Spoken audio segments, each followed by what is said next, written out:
Shalom, shalom, Most High in Christ bless. Happy Sabbath to everybody. Today is February 17th, 2024, and we are in the house once again. All praises to the Most High God. We give all glory and honor to the Most High God. We give all glory, praise, and honor to Christ our King. We say shalom and Most High in Christ bless. To the bishops of Israelites, the Israelite nation throughout all the entire world. We say shalom to the deacons, to the captains, to the officers, to the soldiers, to the brothers, and all the men, whoever you may be. Likewise, we acknowledge and say shalom to the women, the elders, the sisters, the wives, the daughters, everyone throughout Israel.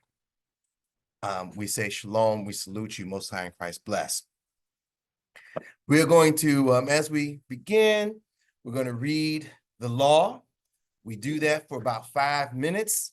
When we read the law, we don't provide any commentary. We just read for about 5 minutes or so. And then we get into the topic. When we get into the topic, we expound, we bring forth scripture, we bring forth evidence, and we are trying to edify you so that you can grow, so that we can grow, so that we can have an understanding, so we can be of one mind and move forward in nation building time. Okay. So with no further ado, let's get into the reading of the law. Here we go.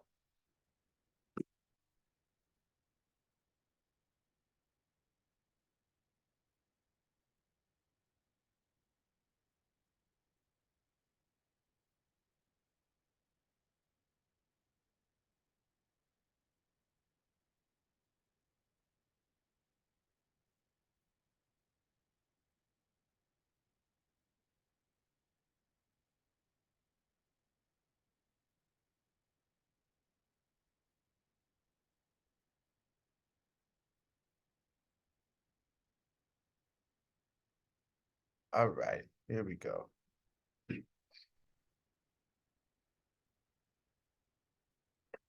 laws, Ecclesiasticus chapter 39, verse 1. But he that giveth his mind to the law of the Most High and is occupied in the meditation thereof will seek out the wisdom of all the ancient and be occupied in prophecies. He will keep the sayings of the renowned men, and where subtle parables are, he will be there also. He will seek out the secrets of grave sentences and be conversant in dark parables. He shall serve among great men and appear before princes. He will travel through strange countries, for he hath tried the good and the evil among men.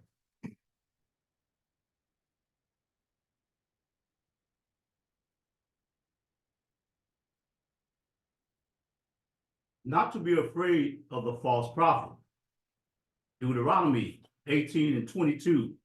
When a prophet speaketh in the name of the Lord, if the thing follow not, nor come to pass, that is the thing that which the Lord hath not spoken. But the prophet hath spoken it presumptuously. Thou shalt not be afraid of him. Not to swear in the name of an idol. Exodus chapter 23, verse 13. And in all things that I have said unto you, be circumspect, and make no mention of the name of other gods, neither let it be heard out of thy mouth. To perform oath, or medium. Leviticus chapter 19, verse 31. Regard not them that have familiar spirits, neither seek after wizards to be defiled by them. I am the Lord your God.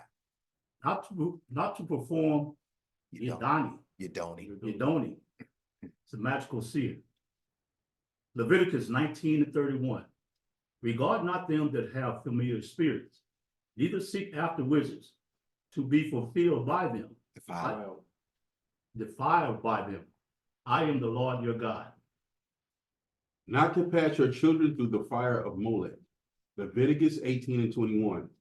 And thou shalt not let any of thy seed pass through the fire to Molech, neither shalt thou profane the name of thy God. I am the Lord. Not to erect a pillar in a public place of worship. Deuteronomy chapter 16, verse 22. Neither shalt thou set thee up any image which the Lord thy God hateth. Not to bow down before a smooth stone. Leviticus 26 and 1. Ye shall make you no idols nor graven images, neither rear you up a standing image, neither shall ye set up any image of stone in your land to bow down unto it, for I am the Lord your God. Not to plant a tree in the temple courtyard. Deuteronomy chapter 16 verse 21. Thou shalt not plant thee a grove of any tree near unto the altar of the Lord thy God, which thou shalt make thee. All right. We will start with 52. Next time, Lord willing, we will start with 52. Next time, Lord willing.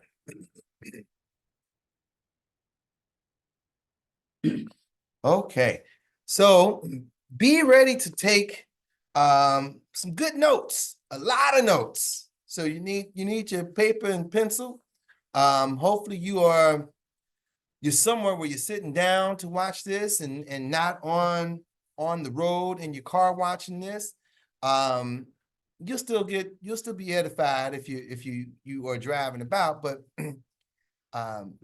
this is one of those lessons, in my opinion, where you definitely want paper and pencil to be taking some notes. The title of today's class is called Never Trust Thine Enemy.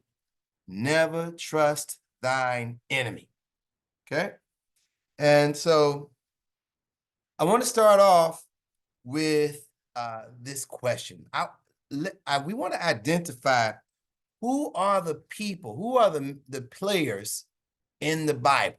So we're going to identify the major players. We're going to look at nations to see who these nations are. Last week, I created an image. And that image was like this. It looks like this. And we talked about how you have in the Bible, you have this circle. Okay, you have this group of people right here, this orange, yellow, whatever color your eyes see it as, and that represents the children of Israel. Okay, and in identifying the children of Israel, let us go to Genesis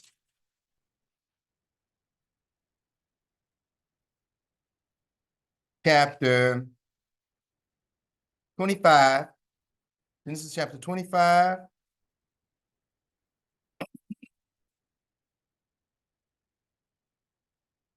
And verse 19. So I'm gonna pull it up. I'm gonna get the scripture on the screen. Hopefully you can see this image. You can write this down, create an image for yourself. We'll come back to it in a moment, but I'm gonna pull the scripture up as we read.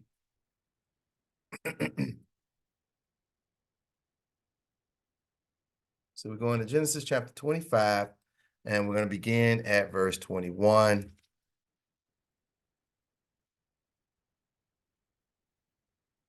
All right.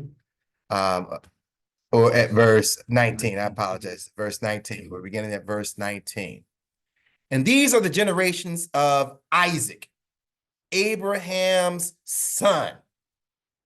Abraham begot Isaac. And Isaac was 40 years old when he took Rebekah to wife, the daughter of Bethuel, the Syrian of Padan Aram, the sister to Laban, the Syrian. And Isaac entreated the Lord for his wife because she was barren. And the Lord was entreated of him, and Rebekah, his wife, conceived. And the children struggled together within her, and she said, if it be so, why am I thus? Right? If I've prayed to get pregnant, why am I experiencing such pain and heartache with this pregnancy is the question. And she went to inquire of the Lord. And the Lord said unto her, 2 nations are in thy womb, and 2 manner of people shall be separated from thy bowels. And the one people shall be stronger than the other people, and the elder shall serve the younger. So she's pregnant with two children. These are not fraternal twins, obviously. These are, these are not identical twins. These are fraternal twins. Okay. Verse 24. And when her days to be delivered were fulfilled, behold, there were twins in her womb. And the first came out red all over like a hairy garment. And they called his name Esau. And after that came his brother out, and his hand took hold of Esau's heel, and his name was called Jacob. And Isaac was 80 years old when she bare them. He was 60 years old. Isaac was 60 years old when Esau and Jacob were born. Okay. We want to focus on Jacob because Jacob, his name is changed to Esau. And I'm sorry. Thank you. Jacob's name is changed to Israel. Thank y'all. Somebody's watching after me. All praises, all praises. Go to, I didn't write this down. Go to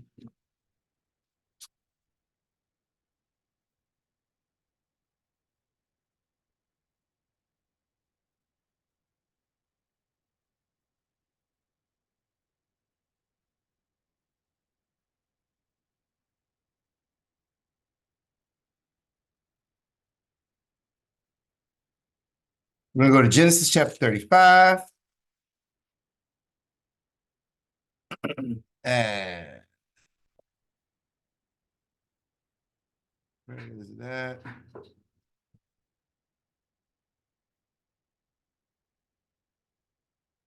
Genesis chapter 35, verse 10. Genesis chapter 35, verse 10.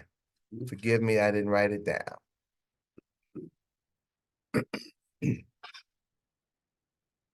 Okay. So here we are, Genesis chapter 35, verse 10. And God said unto him, thy name is Jacob. Thy name shall not be called any more Jacob, but Israel shall be thy name. And he called his name Israel. Verse 11. And God said unto him, I am God Almighty. Be fruitful and multiply. A nation and a company of nations shall be of thee, and kings shall come out of thy loins. And the land which I gave Abraham and Isaac, to thee I will give it, and to thy seed after thee will I give the land. Okay. And so here Jacob's name is changed to Israelite, or changed to Israel. All right. So now go to Genesis chapter 49.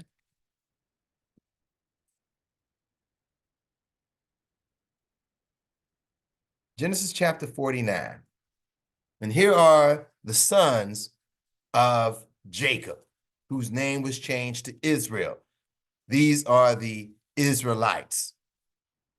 And Jacob called unto his sons and said, gather yourselves together, that I may tell you that which shall befall you in the last days. Gather yourselves together, and hear, ye sons of Jacob, and hearken unto Israel your father.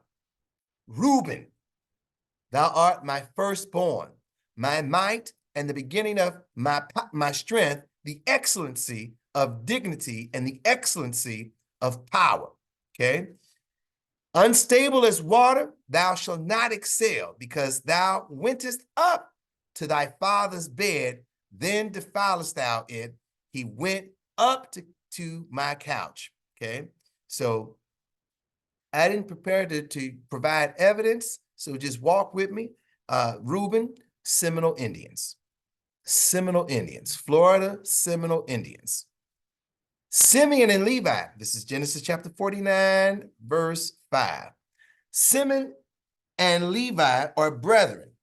Instruments of cruelty are in thy habitation. O my soul, come not thou into their secret. Unto their assembly, mine honor, be not thou united, for in their anger they slew a man, and in their self-will they dig down a wall.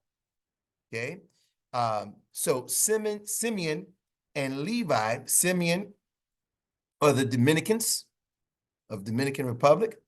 Levi are the Haitians.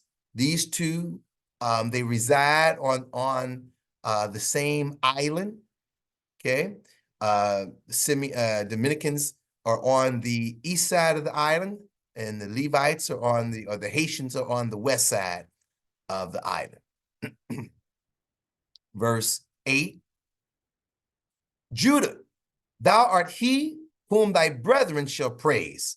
Thy hand shall be in the neck of thine enemies. Thy father's children shall bow down before thee. Judah is a lion's whelp. From the prey, my son, thou art gone up. He stooped down. He couched as a lion, and as an old lion, who shall rouse him up? Judah is the Negro black. Judah is the Negro black. Verse 10, the scepter shall not depart from Judah, nor a lawgiver from between his feet until Shiloh come. Shiloh is Christ. And unto him shall the gathering of the people be. Okay. Let's go to verse 13. Verse 13. Zebulun shall dwell at the haven of the sea. He shall be for an haven of ships, and his border shall be unto Zidon. Okay, so Zebulun is the Guatemala. It's Guatemala to Panama. Zebulun is Guatemala to Panama. When you look at a map, Guatemala to Panama, the Panama Canal, which is why it says a haven of the seas. Okay. Isaac is a strong ass couching down between two burdens. Isaac is are the Mexicans. Isaac are the Issachar. What did I say? Isaac. Thank y'all. Issachar. These are the Mexicans. And he saw that rest was good, and the land that it was pleasant, and bowed his shoulder to bear, and became a servant unto tribute. Dan shall judge his people as one of the tribes of Israel. Dan shall be a serpent by the way, an adder in the path, that biteth the horse heels, so that his rider shall fall backward. Dan, these are the Carib Indians, the Aardvark Indians in South America, throughout the islands and down in that area. Moving on to verse 19. Gad, a troop shall overcome him, but he shall overcome at the last. So Gad are the North American Native Americans, North American Native Americans. And there were 500 different nations among the North American American tribes: Cherokee, Navajo, Blackfoot, Choctaw, Hopi Indians. So 500 different names. Verse 20. Asher, out of Asher, his bread shall be fat, and he shall yield royal dainties. Asher, this is Columbia to Uruguay. So these are the Aztecs. Columbia to Uruguay. Okay, verse 21. Naphtali is a hind let loose. He giveth goodly words. So Naphtali, these are Argentinians and Chileans. Argentinians, Chileans. Okay. Joseph is a fruitful bow, even a fruitful bow by a well whose branches run over the wall. Joseph had two children, Manasseh being the oldest, the elder, and Ephraim being the second youngest, or being the second child. Ephraim, however, takes more of a leadership role than Manasseh. So you have Ephraim and Manasseh. Ephraim, these are the Puerto Ricans. Manasseh, these are the Cubans. So Joseph, we are speaking about Puerto Ricans and Cubans.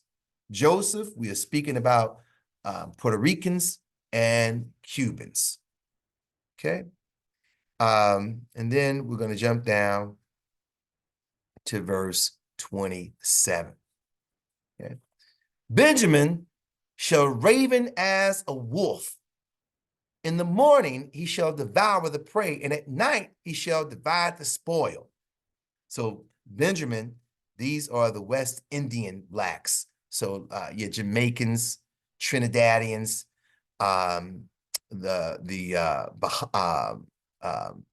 what starts with the B? I want to say the Bahamas, but it's another word for it's this little small country down in that area. But the West Indian Negroes. Okay. All right. So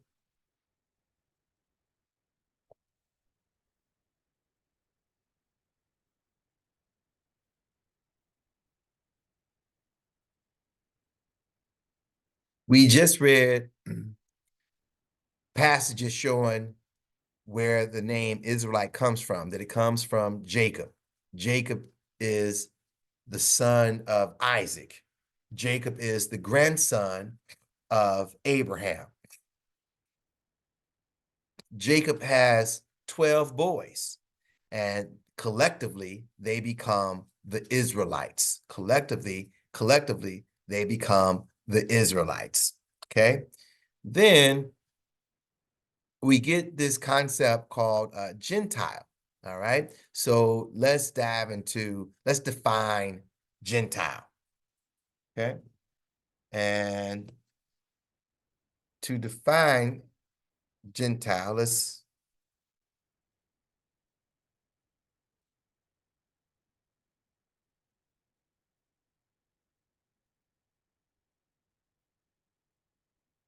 go to the Zondervan Compact. Let's go to the Zondervan Bible Dictionary. Okay. And here I have it on the screen. And this is at archive.com or archive.org. I apologize. Archive.org. Okay. And the entry Gentiles. And this version of the book, this is page 307 for this particular edition. Okay. And so here it says Gentiles, translated Gentiles in KJV of the Old Testament 30 times. People, 11 times, heathen 142 times, nation 373 times, nation being the usual translation, okay, in the American Standard Version, the Revised Standard Version.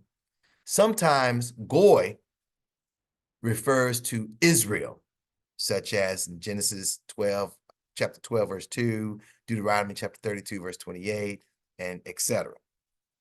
And then it's translated as nation or people in the KJV, King James Version, as well as the American Standard Version. But am is the ordinary term for Israel. All right. And so we want to get to this part. I want to get to a specific point.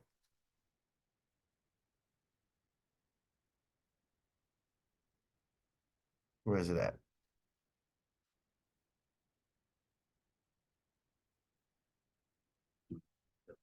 Where it says usually. I'm looking for the word where it says usually in this definition. I thought I Is that the same as this one? slightly different. Here it is. Here it is. Here it is. Here it is. Yeah, Right there. Right there. Right there. Right there. So if you can see my cursor, usually means a non-Israelite people. This is what the dictionary says. Usually means a non-Israelite people. Okay. So this word Gentile usually means a non-Israelite people. So let's go back to those two circles. Let's go back to the two circles. So here we have a circle, which are the Israelites. We have a circle, which are the Gentiles. Usually,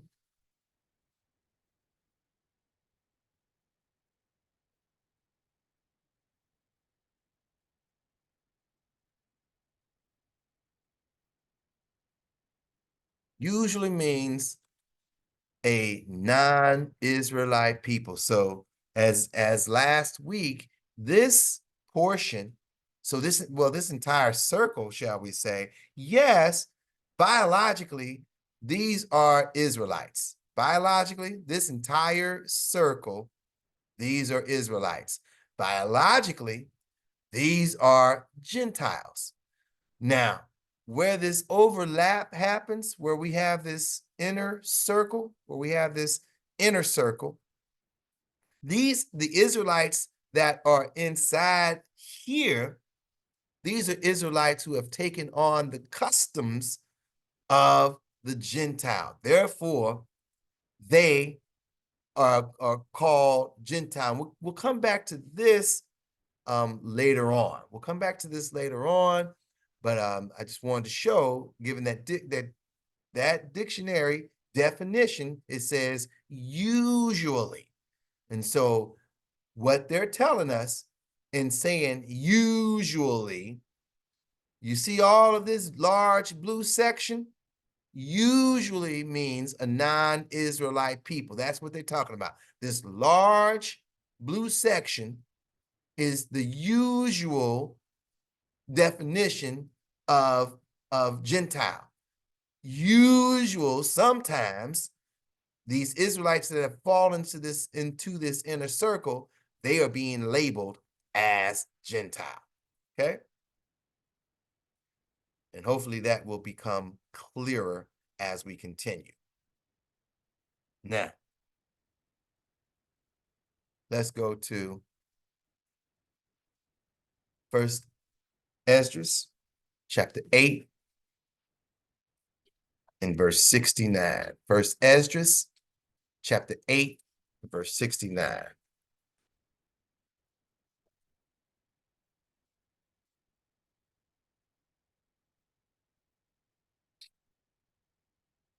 Okay? The nation of Israel, the princes, the priests, and Levites have not put away from them the strange people of the land, nor the pollutions of the Gentiles. You see what this is saying? The children of Israel were practicing all of the customs of the other nations, which the Bible says the Gentiles. And then now we get the name of these Gentiles, to wit, of the Canaanites, Hittites, Perizzites, Jebusites, and the Moabites, the Egyptians, and Edomites.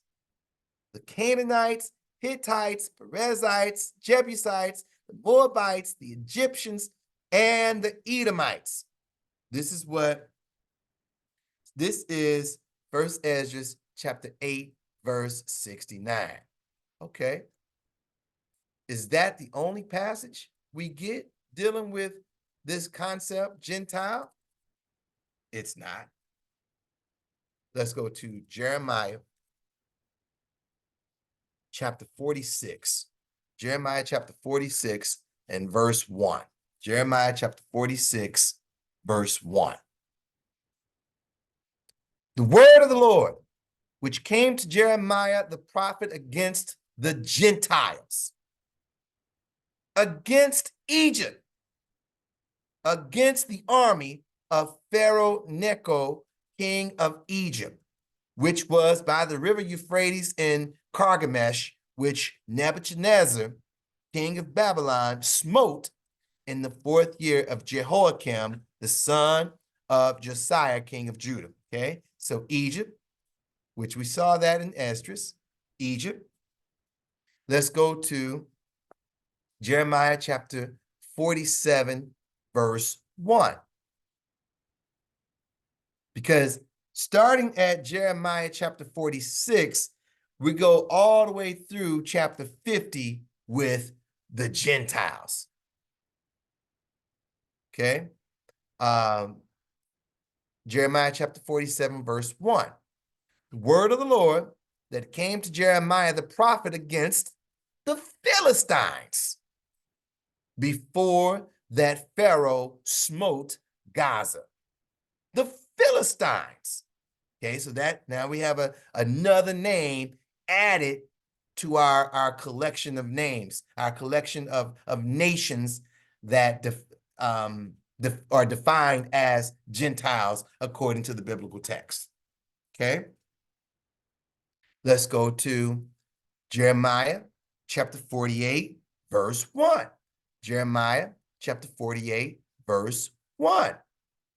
Against Moab, thus saith the Lord of hosts, the God of Israel, woe unto Nebo, for it is spoiled. Kirathaim is confounded and taken. Misgab is confounded and dismayed. Okay, so these are Nebo, these are major cities belonging to Moab. So we have Moab is also labeled, identified among those Gentiles. Okay, go to Jeremiah chapter 49, verse 1. Jeremiah chapter 49, verse 1. Concerning the Ammonites, thus saith the Lord, hath Israel no sons? Hath he no heir? Why then doth their king inherit Gad, and his people dwell in his cities? And his people dwell in his cities. Okay. So we have Ammonites. All right, we have Ammonites. Okay. Jump down to verse 7. This is Jeremiah chapter 49, verse 7. Concerning Edom, thus saith the Lord of hosts, is wisdom no more in Teman? Is counsel perished from the prudent? Is their wisdom vanished? Okay, so we have Edom. We have Edom. Okay, now we saw that one in Esdras. We saw Edom in Esdras. Okay, Jump down to verse 23. Jump down to verse 23. Concerning Damascus, Hamath is confounded, and Arpad, for they have heard evil tidings. They are faint-hearted. There is sorrow on the sea. It cannot be quiet. Okay, so now we have Damascus. All right, now we have Damascus. Okay, jump down to verse 28. Concerning Kedar, and concerning the kings of Hazar, which Nebuchadnezzar, king of Babylon, shall smite. Thus saith the Lord, arise ye, go up to Kedar, and spoil the men of the east. Okay? Go up Kedar and spoil the men of the east. All right? Jump down to, so we have Kedar. Write down Kedar. Okay?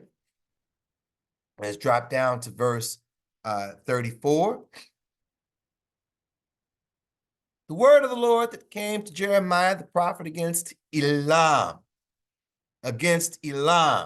in the beginning of the reign of Zedekiah, king of Judah. Okay, so write down Elam, right?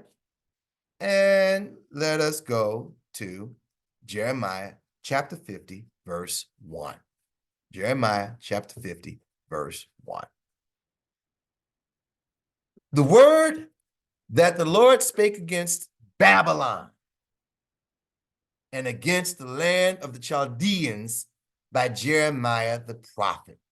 Okay, so we have quite a bit of names. Back to First Ezra chapter 8 and 69, the first name are the Canaanites. The first name we see are the Canaanites. Okay, so who are the Canaanites? Who are the Canaanites? All right, so very easy. Let's use the King James Bible Dictionary. Why not? Let's use it to find out who the Canaanites are. Okay, and we're gonna go down right here where it says Eastern Bible Dictionary. Okay, a name given to where's it at? Here it is, right here. My apologies. The descendants of Canaan, the son of Ham. The son of Ham. Okay, so here we have Ham. Write that down. Write down the word Ham. Okay, now let's continue reading this on out. The descendants of Canaan, the son of Ham, migrating from their original home, they seem to have reached the Persian Gulf and to have there sojourned for some time. All right. So let's go back to Zondervan Compact Bible Dictionary. And this go round, we are looking at the word Ham. Okay. And for this particular version of the Zondervan Compact Bible Dictionary, it is 330. For this particular edition, it's page 330. But here's what it says. Ham, the youngest son of Noah, born probably about 96 years before the flood, and one of 8 persons to live through the flood. He became the progenitor, meaning the father, of the dark races, not the Negroes. Write that down.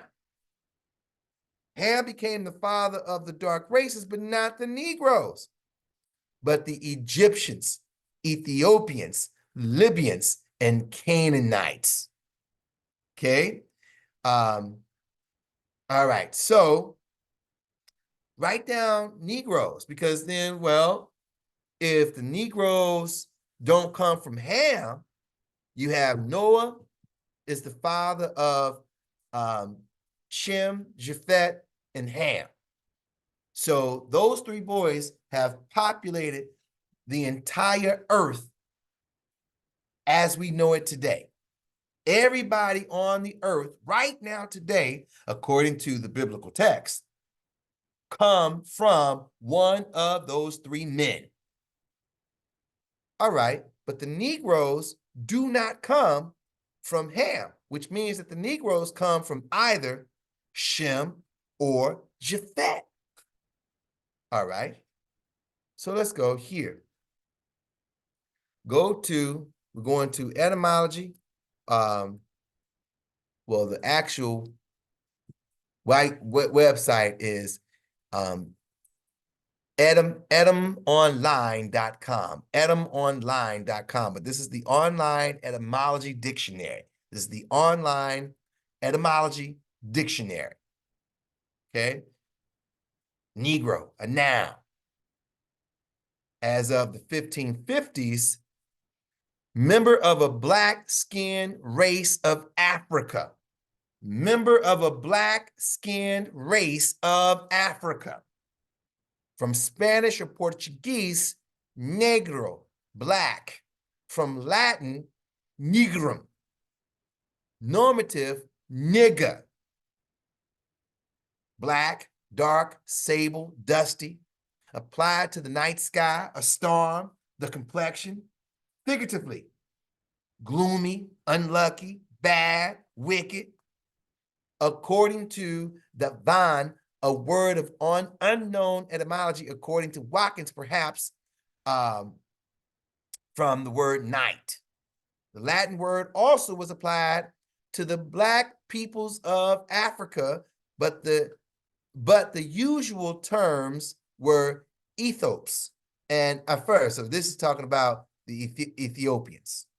But we know that this is not the Ethiopians, based on what we just read in the Zondervan Compact Bible Dictionary. Okay. As an adjective from the 1590s, used with the capital N, became general early 20th century. Example, 1930 in New York Times style book in reference to U.S. citizens of African descent. So the U.S. citizens of African descent are known as or identified as the Negroes.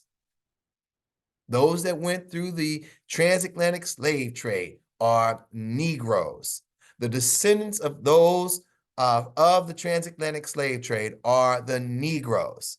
Well then, back to the Zondervan Compact Bible Dictionary, the so-called African Americans, they're Negroes. They do not descend from Ham. Okay? They don't descend from Ham. All right. So, anywho, we said that the Canaanites descend from Canaan, and that they are children of Ham. They are Hamitic. Okay. Back to 1 Esdras 8:69, the second name in that list were the Hittites. Second name in that list were the Hittites. So now, continuing to use the King James Bible Dictionary, the online King James Bible Dictionary, Hittites.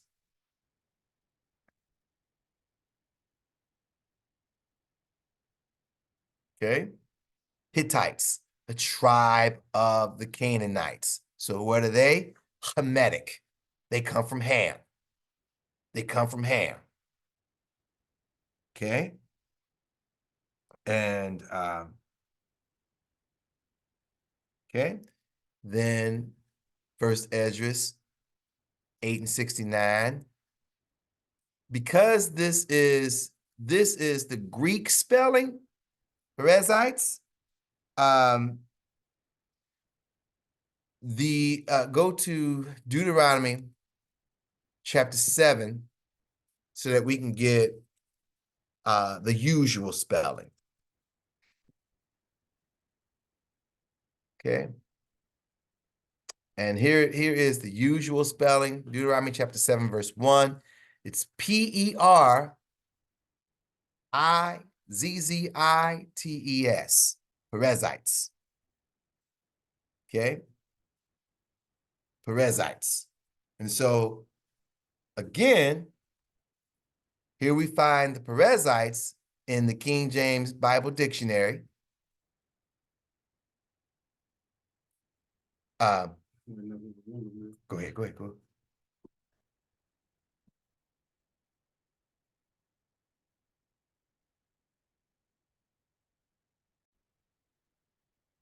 It's your take now.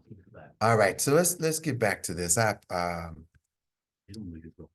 Perizzites. Okay, so again, according to the King James Bible Dictionary, Perizzites, one of the 7 nations in the land of Canaan. So they too, these are Hamites. These are Hamites. Okay, these are Hamites. All right. The other nation are the Jebusites. Okay, first Ezra chapter 8, verse 69, the Jebusites. Okay, and so let us go once again to the King James Bible Dictionary. And here it reads, one of the tribes of Canaan. So again, they are Hamites. They are Hamites. Okay. We also have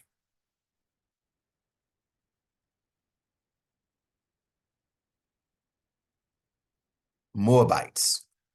Okay. So here in First Ezra chapter 8, verse 69, we read about Moabites. But also in Jeremiah chapter 48, Jeremiah chapter 48, verse 1,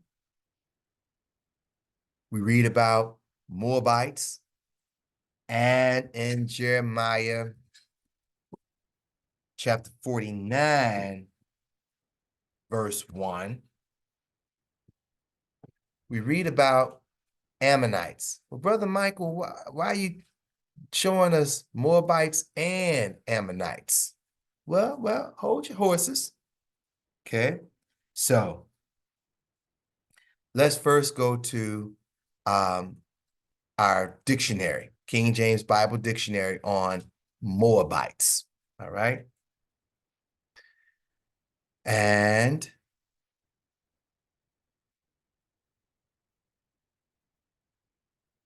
so Moabites, descendants of Lot through his son Moab. Descendants of Lot through his son Moab. Okay. And let's go to Genesis chapter 19, verse 36 through 38. Genesis chapter 19.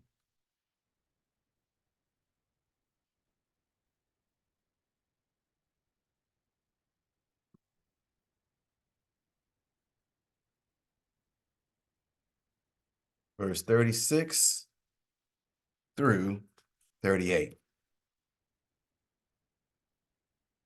All right.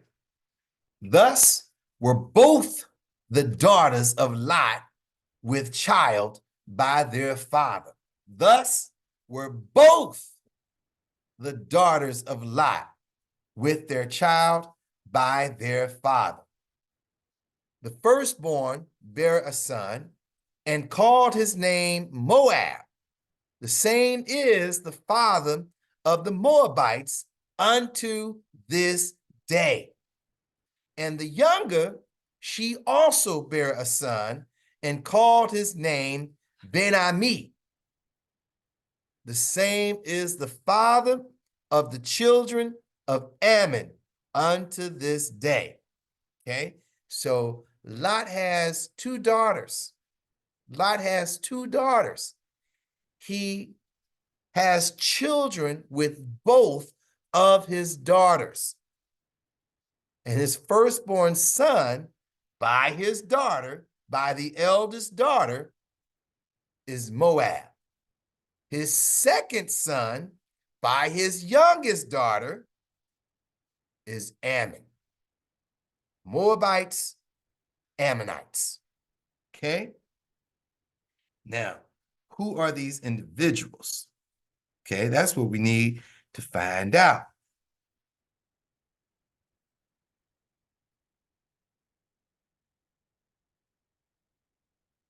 So let us take a look. We're going to look at this book right here. Okay, so we're going to look at this book right here. All right. And let me see. Will it let me do multiple? Nope. All right. What's it doing? Okay. But anyway, we're going to look at this book. I don't know what's going on. Be patient with me at home. Be patient with me.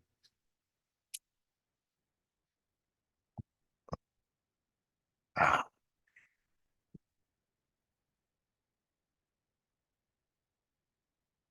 Okay, be patient with me. Be patient with me. Please don't give up on me. Got some good information to share with you. Don't give up.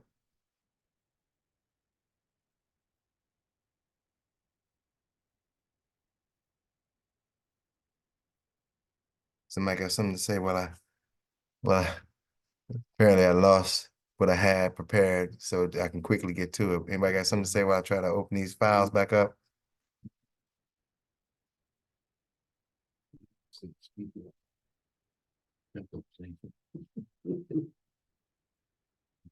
Go back to them. All right, here we go. Here we go. Here we go. Here we go. Saved by the bell. I think here we go.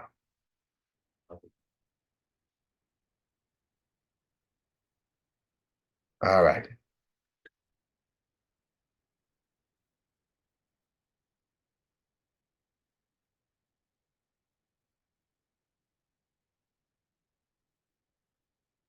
All right, so we're going to take a look at this book. It's called The Japanese, Who Are They? By Thomas W. Plant. This book,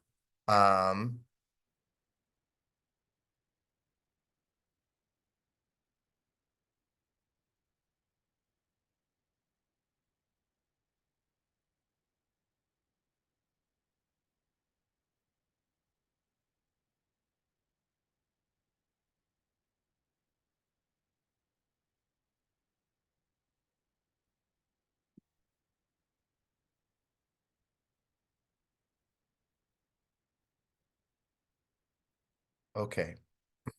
So we see that there's a publication date of 2013, and that's apparently that's the one that I have.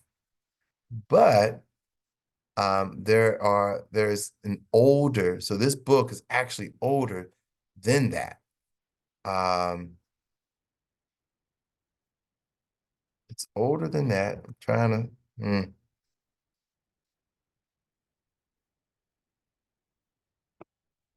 There we go.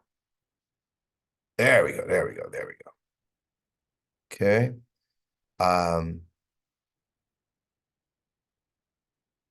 Here you see 1987, and then here you see the oldest version that Amazon has or had, 1945. Okay, so this book goes back to 1945. Okay, and what's interesting about that is that that's during the time period of World War II. It's during the time period of World War II. And who did they drop the atomic bomb on? On the Japanese, okay? So at that time, this was a timely book. At that time, 1945, this was a timely book. All right.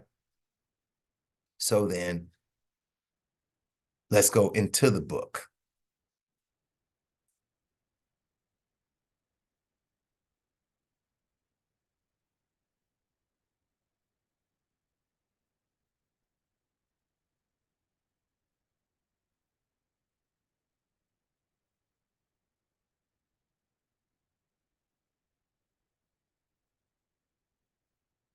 Okay. So now here we see, maybe I can, perfect, I can make this larger. There we go. Good, good, good, good, good. Okay. And so I had to use my phone and take pictures and then upload that. So I'm not super duper tech savvy. But down here is what we want, right here at the bottom. Okay. The late Lancia Mackenzie was one of those friends, and after a careful study of the whole of the arguments contained in the pamphlet, he stated that he considered the author had definitively established his case, namely that the Japanese are the children of Ammon. That the Japanese are the children of Ammon. Okay, but we're not going to stop there. We're going to continue in this book. We're going to continue in this book. Okay.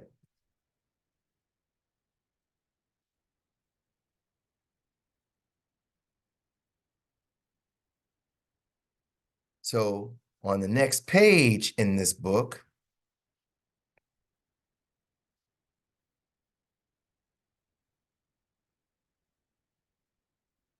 he provides a family flow chart, right?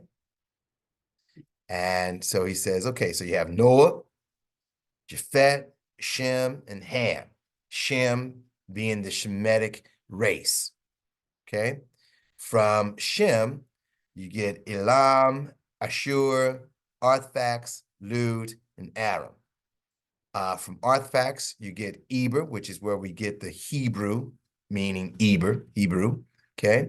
And then from Eber, we get Peleg and Joktan, okay? Now, according to him, Joktan would then produce the Arabs of the East, okay? But from Peleg, we get Terah. From Terah, we get Nahor, Haran, and Abraham. Haran is the father of Lot, Abraham's nephew. Lot is the father of Moab and Ammon, Ammon being the Japanese. Okay, so then who is Moab? We're going to get to that also. Okay, so here is this family chart. All right, let's continue with some of the content in the book.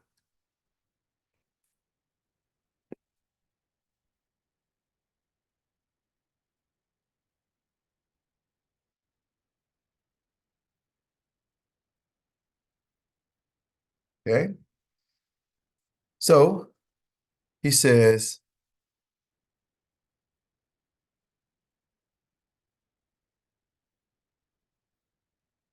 I want to start right here.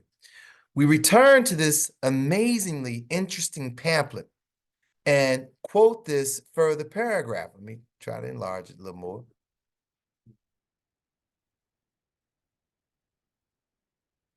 Quote this further paragraph. I must again repeat that some writers of the origin of the Japanese race have given them a descent from Japhet, son of Noah. But this has been done haphazardly without giving their proofs. In tracing the Japanese race back to Ben-Ami, the younger son of Lot, I have established my cause by giving you the genealogical tree of the said Ben-Ami without a break in the chain of evidence, right back to his great progenitor Shem. the eldest son of Noah.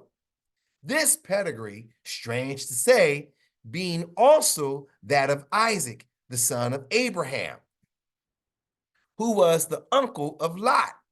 By this tree, worked out on the preceding page, you will see at once that Japan and China versus Ben-Ami and Moab, Moab and China, Ben-Ami and Japan, are of Shemitic origin, like Isaac, their near kinsman, who also was born in the same year, 2107, Anno Mundi, to Abraham and Sarah, as Ben-Ami and his elder brother, Moab, were born to Lot in the lonely cave on the deserted mountainside near Zor, soon after the overthrow of Sodom, or according to Japanese tradition, came into existence without creation. Like their parents, the three first celestial deities of this miraculous legend of history, perverted by human ignorance, it must be observed at this juncture that Moab and Ben-Ami, though born of the same father, have each a separate mother. They each became the father of a distant and separate people or nation or imperial race. Ben-Ami was, as already stated, the second of the two deities born from a thing like unto a reed shot, and the younger son of Lot, in fact. So you read early in the book, he describes this mythical story that is in the Japanese tradition. Okay, so let's continue reading. Just a slight more, just a slight more of the book.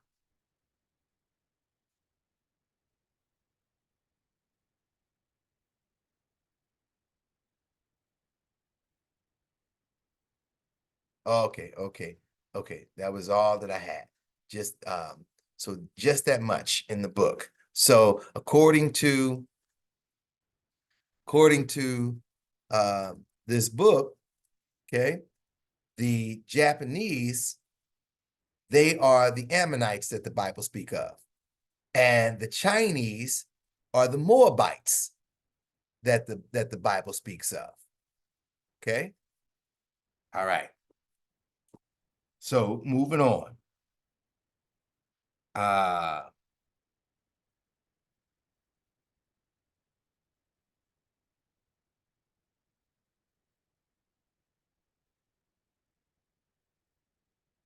Okay. Then we have, according to First Esdras, chapter 8 and 69, the Egyptians. Okay. Also in Jeremiah chapter 46, verse 1, or Jeremiah chapter 46 and 2, we get Egypt. Okay, so we get the Egyptians. So let's again notice I'm using resources that complement the Bible. I'm using the King James Bible Dictionary. So these things are complementary one to another. All right. So what does it say? Egyptians, descendants of Mizraim. Descendants of Mizraim. Well, it says Genesis chapter 10, verse 6. Let's go to Genesis chapter 10, verse 6.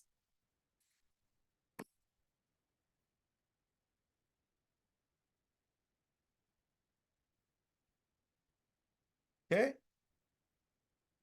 Genesis chapter 10, verse 6. And the sons of Ham, the sons of Ham, Cush, Mizraim, Egypt, and Put, and Canaan. Okay, so the Egyptians, Mizraim, the Egyptians, they're Hamitic. The Egyptians are Hamitic. Okay, Now,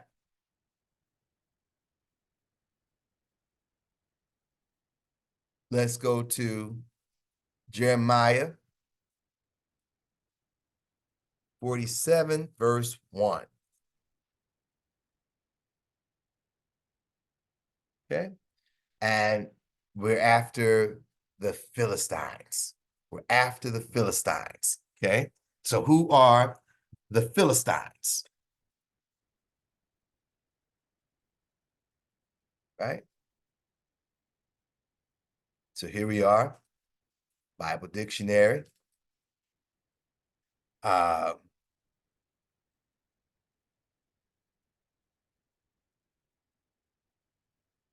Philistines, descendants of Mizraim. Descendants of Mizraim. So the Philistines, these are descendants of the Egyptians. These are descendants of the Egyptians. Okay. Then, so now we go to First Ezra chapter 8 and 69. We have the Edomites. We have the Edomites. Also in Jeremiah chapter 49, verse 7.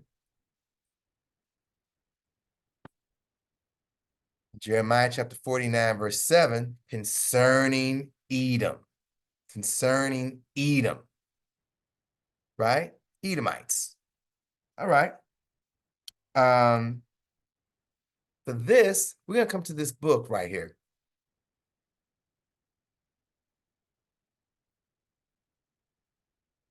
Who is Esau Edom? Who is Esau Edom? All right. By Charles A. Wiseman. Charles A. Wiseman. Okay. Let's go. Let's hop right to it. We're going to go to page 5.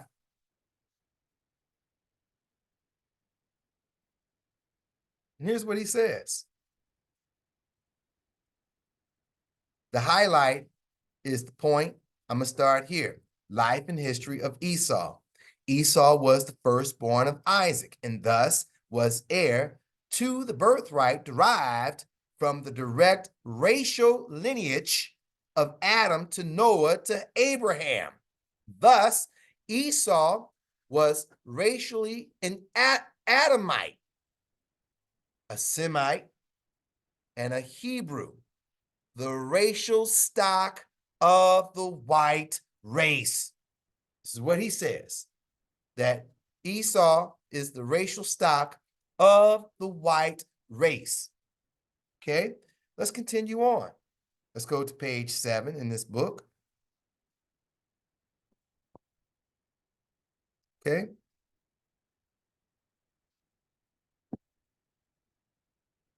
I'm going to start right here. Okay, we're going to start right here. Thus, at this juncture of time, the Edomites were then incorporated with the Jewish nation, and their country was called by the Greeks and Romans Idumea. Idumea. But the tide turned in favor of the Edomite faction when Julius Caesar made Antipater an Edomite, procurator of Judea in 47 BC. When Antipater was killed 4 years later, his son Herod gained power, but was rejected by the Judites. Herod shrewdly gained the support of Rome. With the Roman army at his heels, he returned to Palestine, and after a 6-month siege, he captured Jerusalem and became king of Judea in 37 BC. Okay. Herod, I don't want to, yeah. So we said of the Romans. That was the point that I wanted to get at. Called by the Greeks, Romans, Idumea. Okay. And now I want to show this I'm going to share this.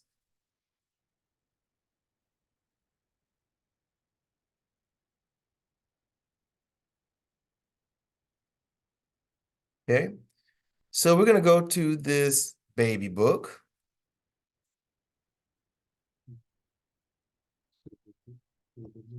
Okay, I purchased the book. Well, I got it online, and it was a couple dollars. Classical biblical baby names, timeless names for modern parents by Judith Tropia. Okay.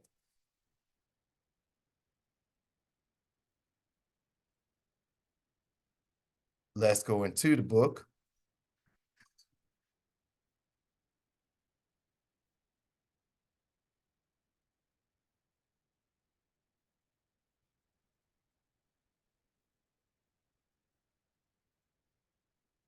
All right, so this is page 72 in the book, Esau.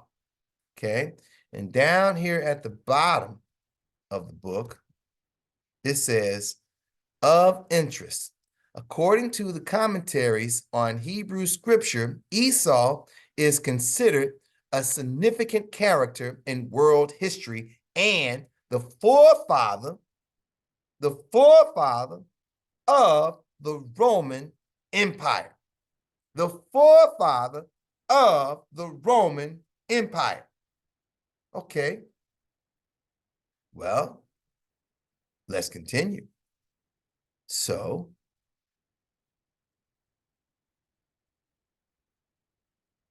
let us go here. Okay. Google, forefather of the Roman Empire. What do we get? Ancient Rome became a territorial empire while still a republic, but was then ruled by Roman emperors beginning with Augustus. Becoming a Roman empire following the death of the last Republican dictator, the first emperor's adopted father, Julius Caesar. So these, when we are in Esdras, when we're in Esdras and we're reading about the feathers, the 12 feathers, this is who we're talking about. When we are in the book of Esdras and you are reading about the 12 feathers, this is who you're talking about. These individuals that follow. Okay, so we get the father, Augustus, and then those that follow, the 12 that follow, the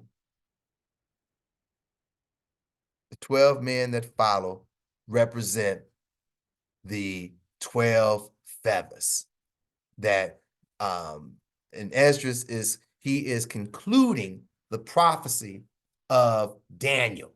The vision that Daniel has, Esdras is concluding, he's elaborating on that prophecy. All right. Let's go back to this book and let's go to page 9. Let's go to page 9. Starting right here where it says the origins of the Jews. Okay. The Jews of today fall within two main types, the Sephardic Jew and the Ashkenazi Jew. The Sephardim are also known as Spanish Jews and constitute about 5% of the Jews in the world. The Ashkenazim are the East European Jews, which were found in Poland, Russia, Germany, and Western Asia. This group of Jews make up 90% of the so-called Jews in the world. Many reference and historical sources have unequivocally identified that the bulk of the Ashkenazi Jews were derived from a people known as Khazars.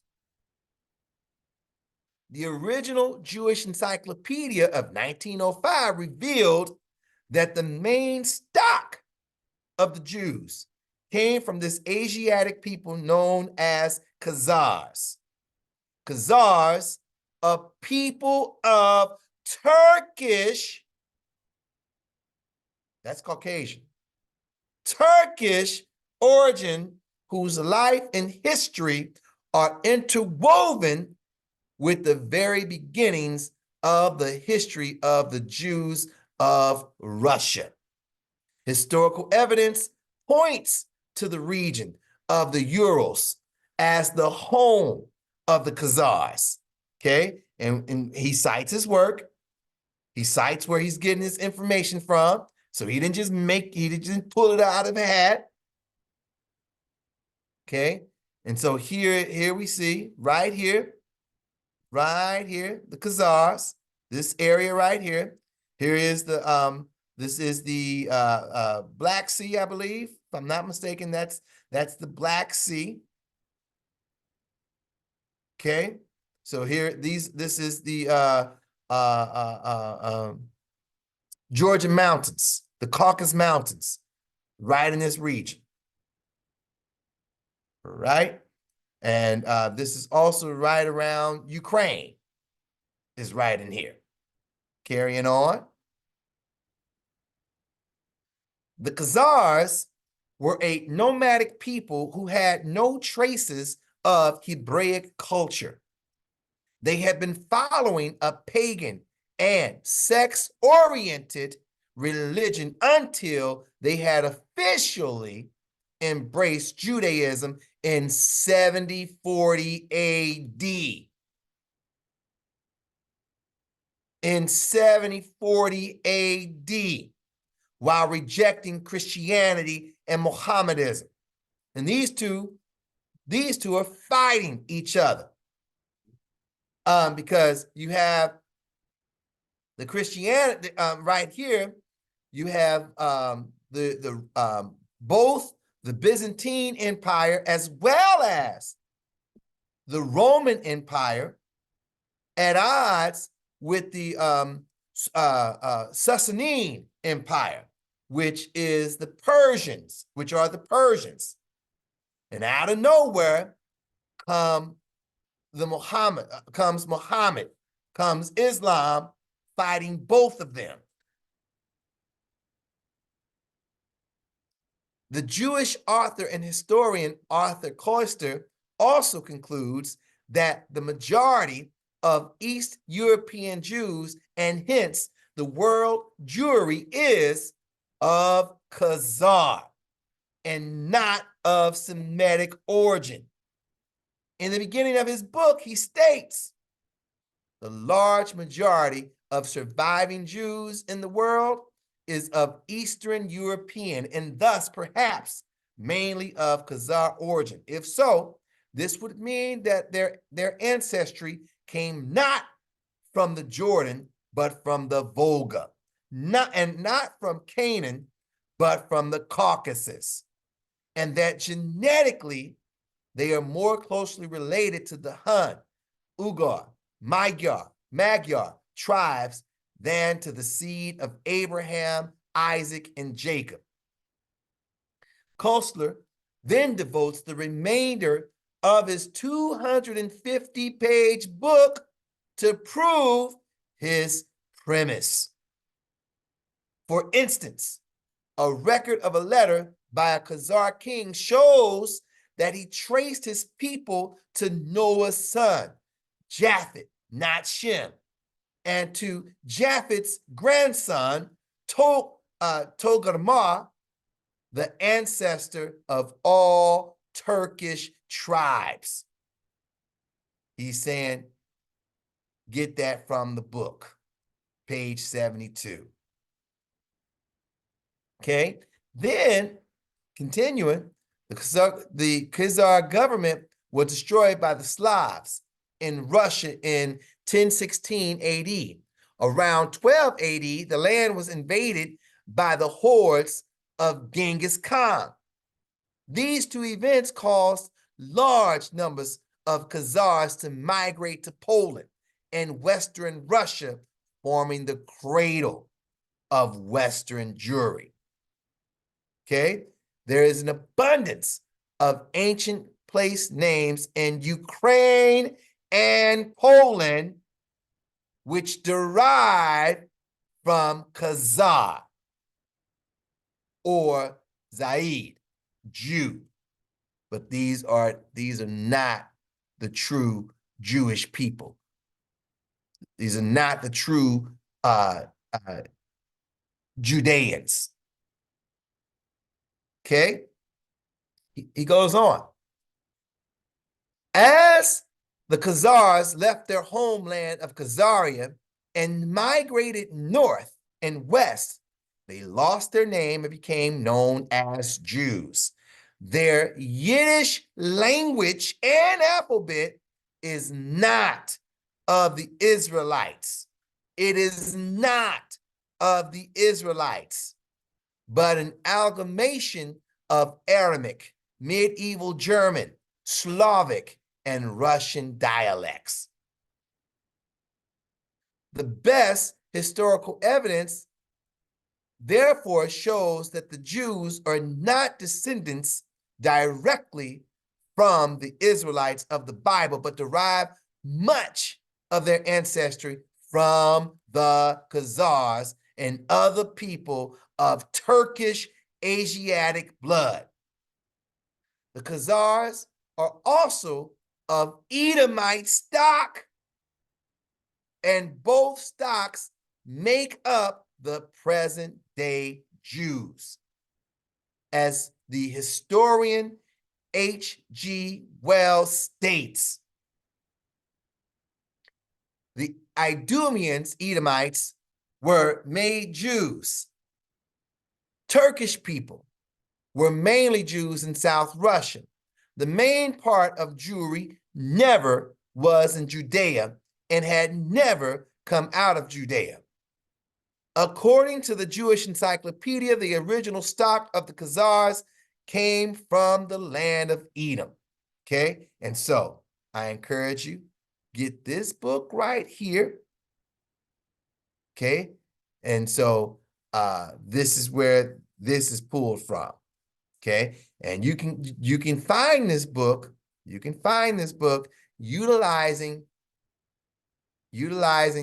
this site right here. Utilizing this site right here. Archive.org. Archive.org. You can find this book. Type in the outline history, or type in H.G. Wells, The Outline of History, 1921. Type in, I'm gonna show you. Let me show you, good people. Type in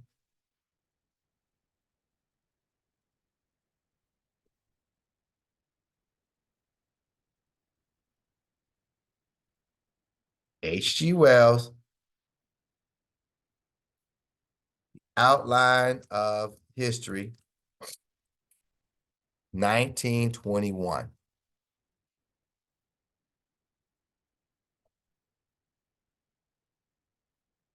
Okay, and here it is. Here it is, and I would use this one right here or this one right here.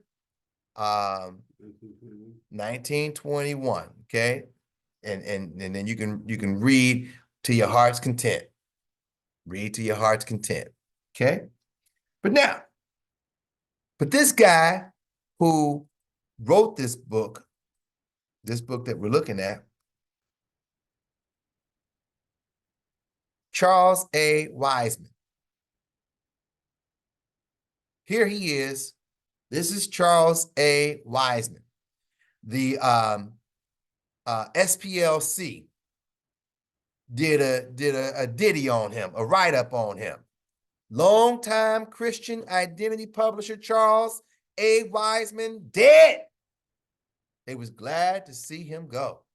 This is back October 11th, 2016. They were glad to see this man go. Okay. Charles A. Wiseman, prolific author and publisher of materials about the anti-Semitic theology. Anti-Semitic. They called him, they were saying he was anti-Semitic. Okay. And these are some of the books that he has written. All right. So they didn't like this Caucasian. They did not like this Caucasian right here. Okay. He was exposing too much. Right. Now, back to his book. Let me zoom out and then I'll zoom back in.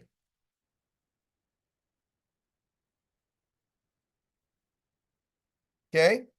So here we have 1, 2, 3, 4, 5, 6, 7, 8, 9 different people that Charles Wiseman says all 9 of these are examples of Esau Edom. Okay.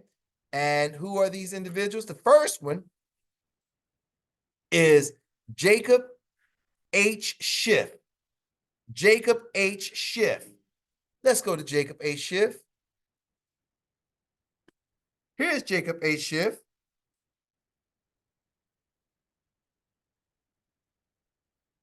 Okay. Was a German Confederation-born American banker, businessman, and philanthropist. He helped finance the expansion of American railroads and the Japanese military efforts against Tsarist Russia in the Russo-Japanese War. Okay. So this is he right here. A Caucasian. A Caucasian. All right. The next person, Karl Marx.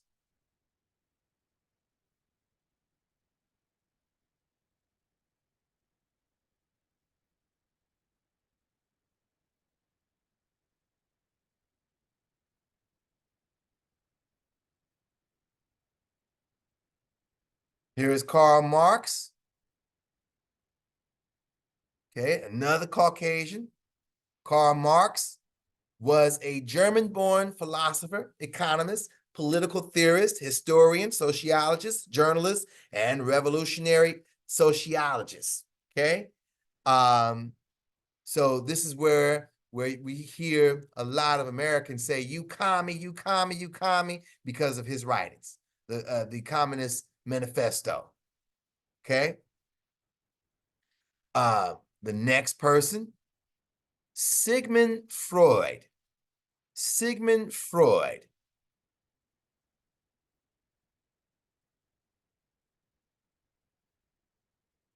Another Caucasian. Okay. Was an Austrian neurologist. Okay. Freud was born to Galician Jewish parents. So he's identifying himself as a Jew. Okay. Henry Kissinger.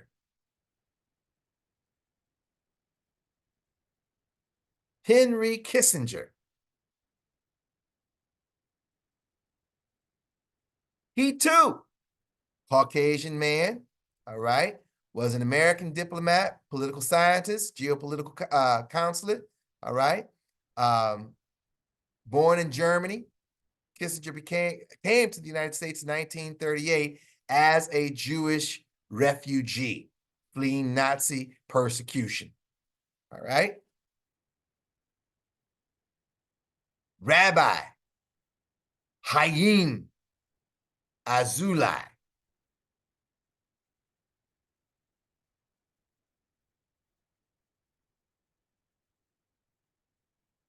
Here he is. So another Caucasian. All right. So all these individuals, we're seeing Caucasian, Caucasian, Caucasian, Caucasian. Rabbi Stephen S. Wise,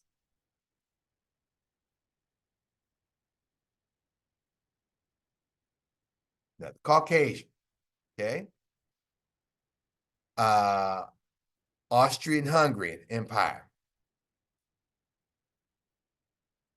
David Ben Gruen. And this guy right here, that war that's going on between Israel and the Palestinians, what's circulating recently is that war is because of this dude right here from decades ago. From decades ago, that war is taking place because of an initiative, they wanting to create help me out, a waterway, canal. Thank you. They're wanting to create a canal, and where Gaza is situated, it's in the way.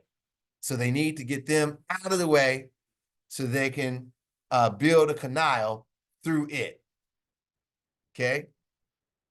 So this guy right here. Okay. When did he died in 1973. Okay. And Mayor Rothschild,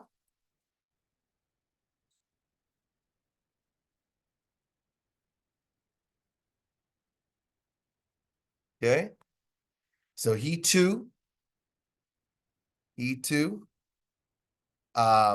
was born to an Ashkenazi Jewish family. All right. And last, not least, just last, that this author leads us to.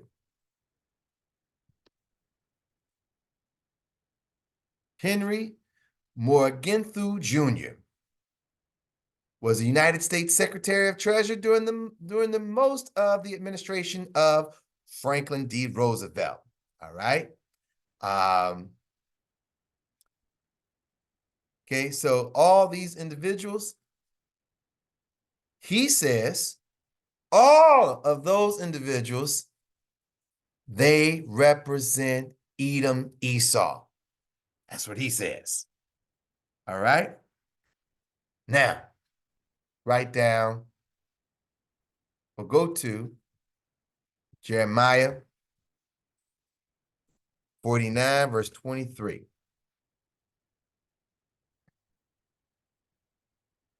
And we have Damascus. Okay. Who is Damascus?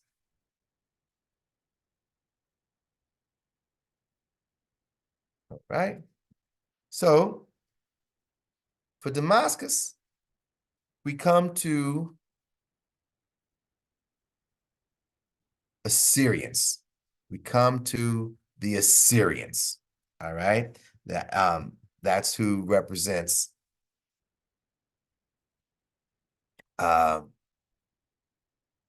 Damascus.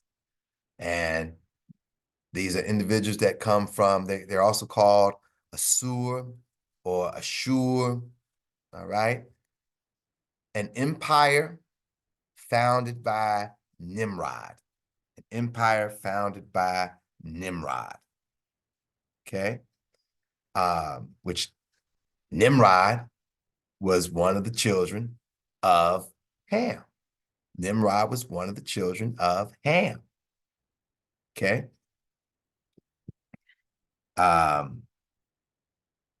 And so we also want to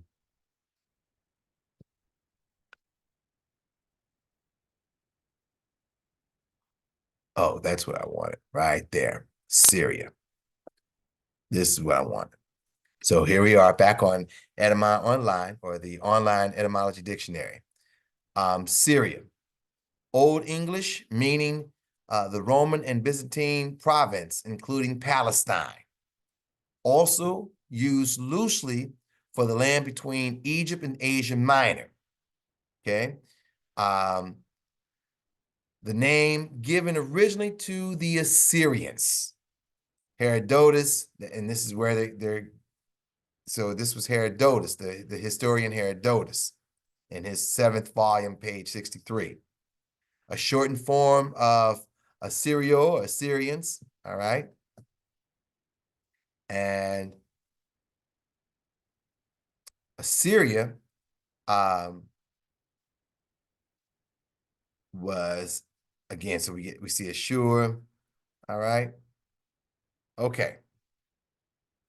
Now, one last thing with this, go to Genesis chapter 10, 8 through 12. Genesis chapter 10, 8 through 12. And Cush begot Nimrod. Remember Cush? Cush is one of the children of Ham. Cush begat Nimrod. He began to be a mighty one in the earth. He was a mighty hunter before the Lord. Wherefore it is said, even as Nimrod, the mighty hunter before the Lord.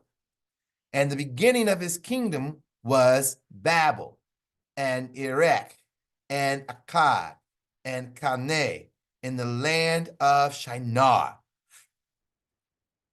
Out of that land went forth Ashur. There it is, right there.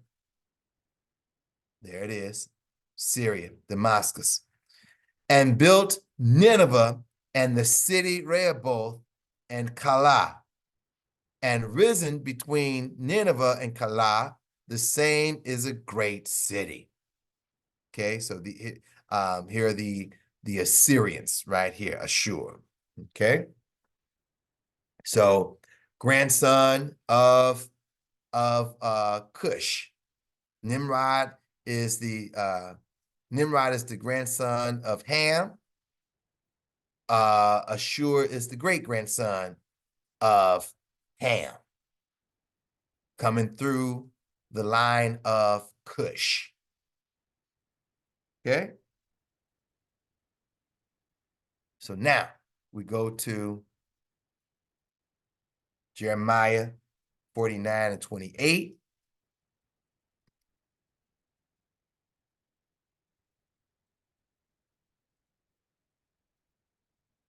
And concerning Kedar.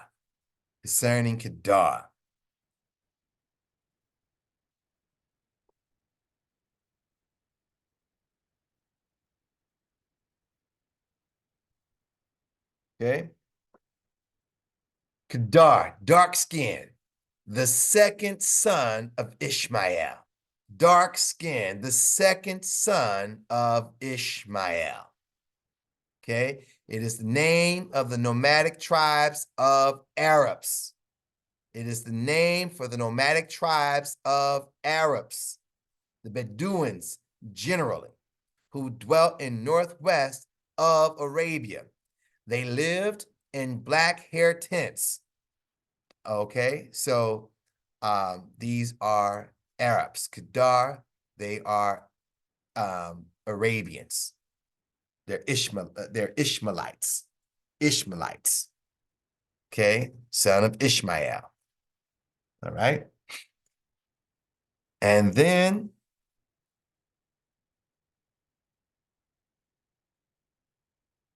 we want to go to Jeremiah 49 and 34.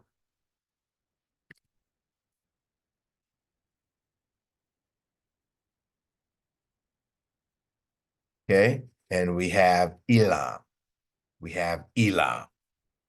Okay, so now, here we are at Britannica.com.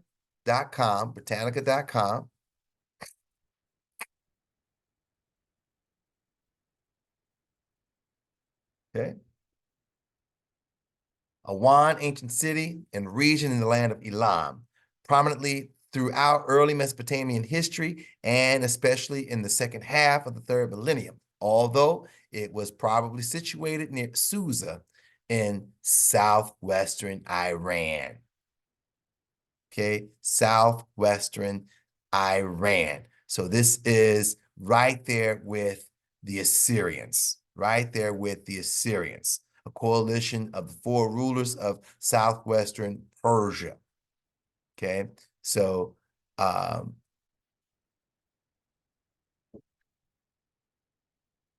Elam, we are looking at those that are right there with Iran, Iraq, in that region, those individuals. Okay. And then the last one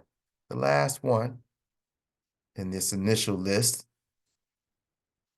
we're going to go to Jeremiah chapter 50, verse 1.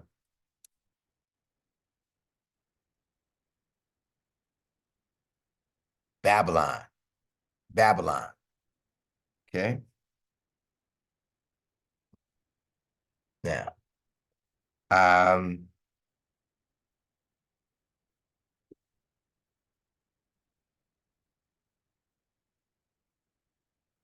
here's the thing. You have ancient Babylonians, and then you have the prophecy speaking of future Babylonians. Here is, at this website, the Jewish Virtual Library, Okay, we get the history of Jerusalem.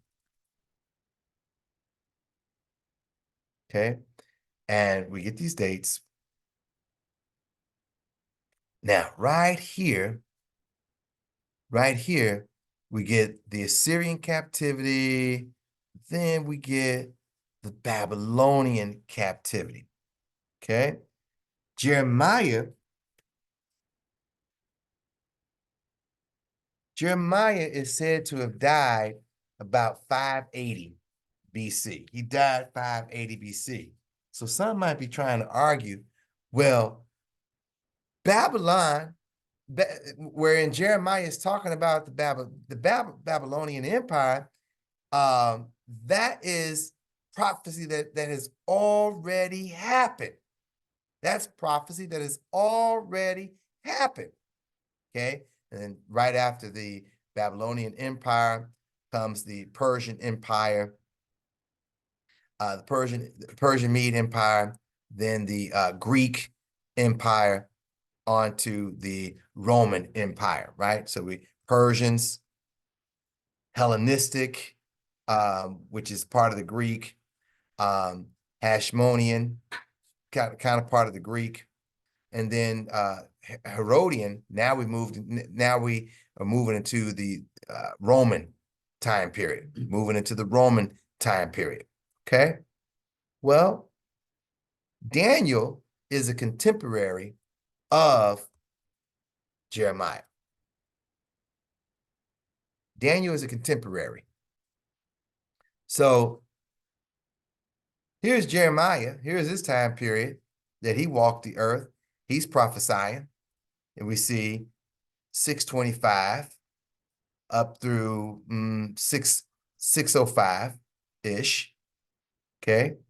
And then right here, it continued on where it takes us to like 580.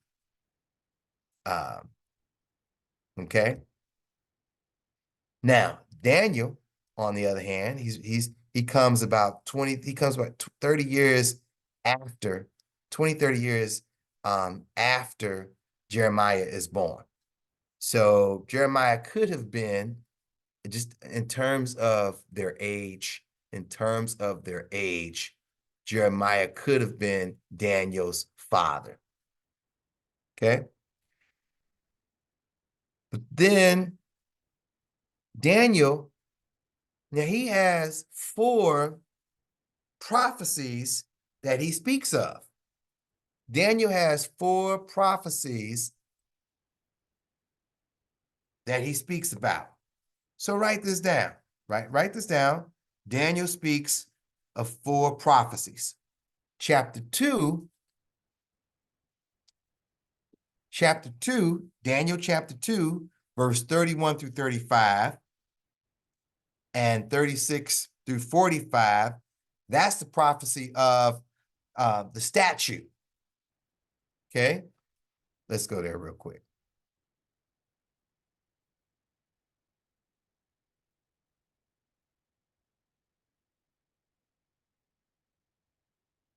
So we are going to Daniel chapter 2, and we're going to start at verse 31.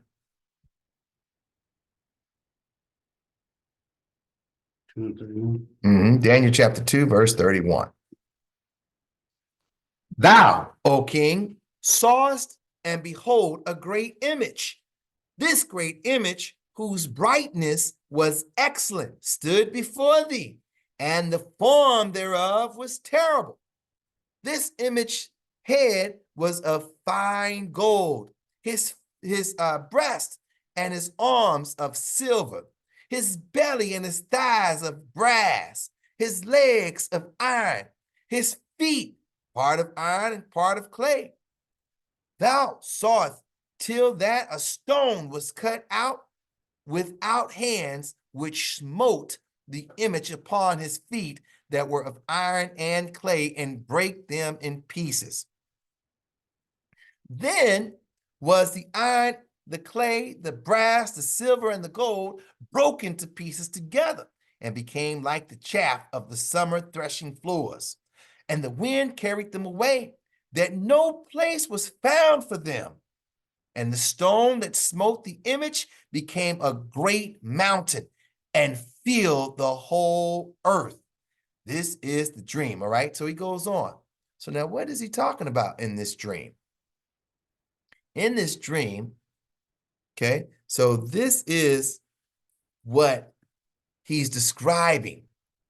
This is what Daniel is describing. And why am I making this point as it relates to Jeremiah, Jeremiah chapter 50, talking about the Babylonians? I'm trying to show that Babylon is not just ancient Babylon, but that Babylon is also talked about in the biblical text as future consequences of a nation that will to take on. Okay, so that's why I'm trying to make that point for you to understand. All right. So here's the image that Daniel describes: the head of gold, Babylon; the breast and arms of silver, Medo-Persian; the belly and thighs of bronze, Greece; legs of iron, Rome; feet and toes of iron and clay represents a future kingdom comprised of a confederation of 10 nations under the rule of the Antichrist. Antichrist, so which is a nation of people, a nation of people, a nation of people.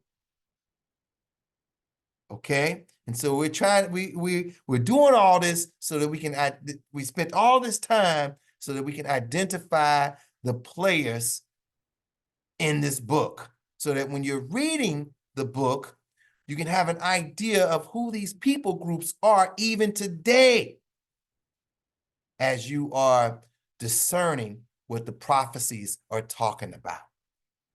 Okay, so what's the point? The point is, during the time period of Jeremiah's life, even before he died, or at the time of his death, the Babylonian Empire was still in force. So one could argue that Jeremiah was talking about this kingdom, the head of gold. But when you examine Jeremiah, his writings, his prophecies, with Daniel in the book of Revelation and Esdras, no, we are talking about a future Babylon. We're not talking about the people. So who are the people that this Babylon is talking about? Okay, but continue to write this down. Write down. So right now, you should have written down, because I'm giving you the 4 prophecies that Daniel deal with in the book of Daniel. The first book of Daniel, chapter 2, verse 31 through 35, as well as verse 36 through 45. 31 through 35 and 36 through 45. That's dealing with the statute, the 4 kingdoms, which I just showed you the image. Next is chapter 7. Chapter 7, Daniel chapter 7. And so when you're reading Daniel chapter 7, what Daniel is doing, he is elaborating on what he discussed, what he presented in chapter 2.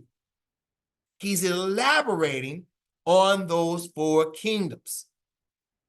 Okay, then chapter 8 and 9, he's continuing to elaborate on those 4 kingdoms. Okay, and then chapter 10 through 12, he is also likewise continuing on those 4 kingdoms. Now, let's go to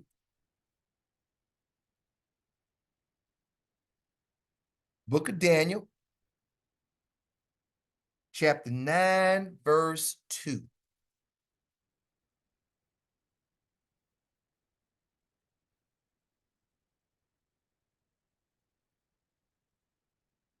In the first year of the reign, I, Daniel, understood by books, the number of the years whereof the word of the Lord came to Jeremiah the prophet, that he would accomplish 70 years in the desolation of Jerusalem. There were 70, the children of Israel were in Babylonian captivity 70 years before Cyrus came and released them to go back and rebuild the temple. Okay, but what do we get? Daniel prophesying, hey, you still got all these other kingdom captivities to go through. It ain't over. It ain't over. Okay. Then, so now, also go to book of Daniel, chapter 10, verse 14.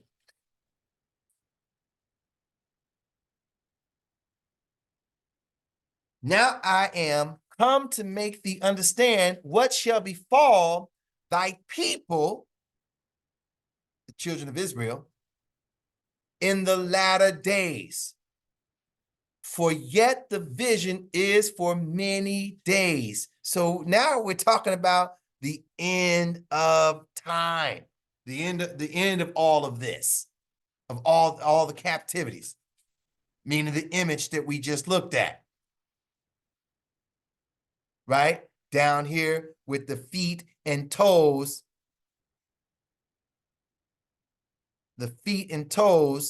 of this image. Okay? And so with that, this latter days, let's go to 2nd Esdras. We're going to go to 2nd Esdras, and 2nd Esdras, he discusses 2nd Esdras chapter 3. We want verse 27 through 28. He discusses Babylon. He says, And so thou gavest thy city over into the hands of thine enemies. He's given a history. In this chapter, chapter 3, Esdras is the same person as Ezra. He's given a history.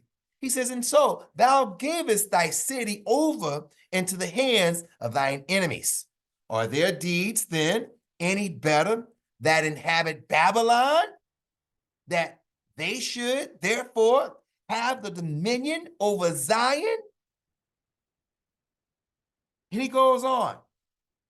So throughout the second book of Esdras, when even in chapter 12, second Esdras chapter 12, verses 10 through 12,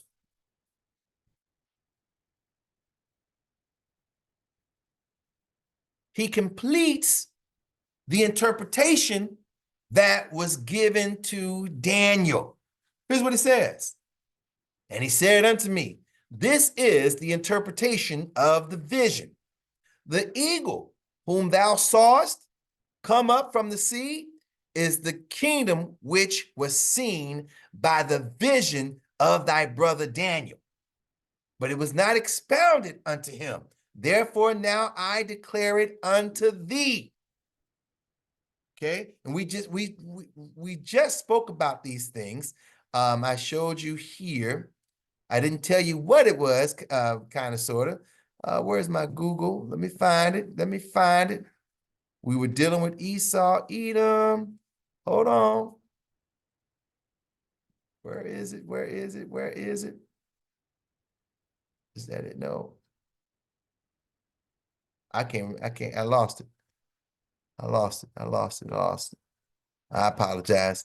When I had the Google question on there saying who is the forefather of the Romans, okay? And I said, and I went to Wikipedia and I shown everyone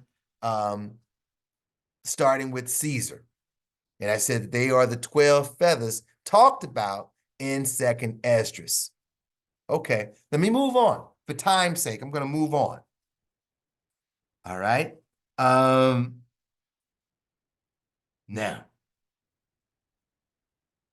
let's go back to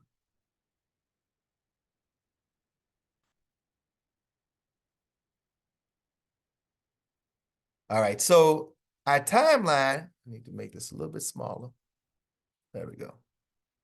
Our timeline, as I discussed, we come from the Babylonian captivity. Okay, according to this, in 539, Cyrus conquers Babylon. Okay, so here we have the Medo-Persian taking place, beginning. And following that, we get here's Nehemiah. This is at the same time of Esdras we just spoke about. So this during this time period. Then comes the Greek Empire right here, the Greeks. Okay. And then comes the Roman Empire, begins to show its force right in this time period. So who is the last man standing? The Romans. That's my point for coming back to this timeline. The last man standing are the Romans. The Romans. Okay? So then, if the Romans be the last man standing, according to Daniel's prophecy, what does the Bible say? Let's go to 2nd Esdras.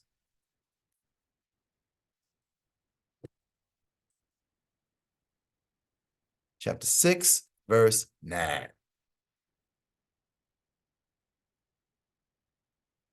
And actually, I want to back up a little more.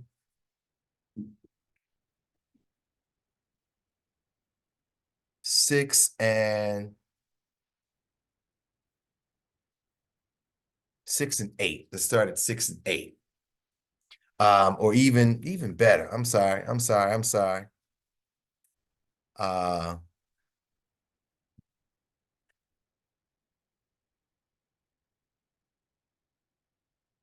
start at 6. Chapter 6, verse 6. Chapter 6, verse 6. Then did I consider these things, and they all were made through me alone, and through none other. By me also they shall be ended, and by none other. Then answered I and said, what shall be the parting asunder of the times? When are these, all this that we are going through, when is this going to come to an end? Or when shall be the end of the first and the beginning of it that followeth? And he said unto me, from Abraham unto Isaac, when Jacob and Esau were born of him, Jacob's hand held first the heel of Esau. For Esau, look at that, look at that, look at that. For Esau is the end of the world, and Jacob is the beginning of it that followeth. The hand of man is betwixt the heel and the hand. Other questions, Esdras, ask thou not. So the last ruling kingdom is Esau, the Caucasian race. Esau, the Caucasian race. The last ruling kingdom is Esau, Edom, Edomites, Idumeans, Teman. Okay? Well then, write this down. Who are the enemies? Who are the enemies? We spent this whole time defining who are the people. We identified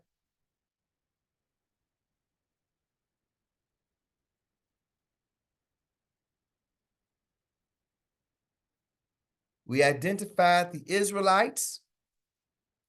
We identified the Gentiles. We just spent this entire time identifying the people in the book, trying to wrap our mind, orient our mind as to who the people groups are in our modern day. So now, question is, who are the enemies? Now that we know who the people are, who are the enemies?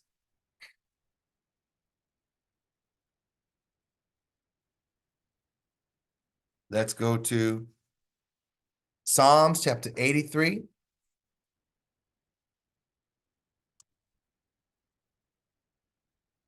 And we start at verse 1.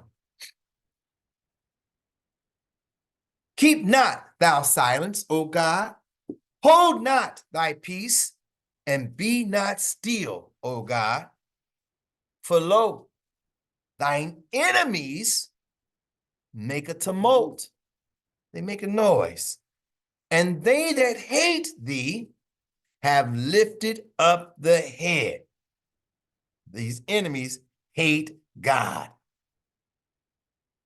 They have taken crafty counsel against thy people, the Israelites, and consulted against thy hidden ones, the Israelites.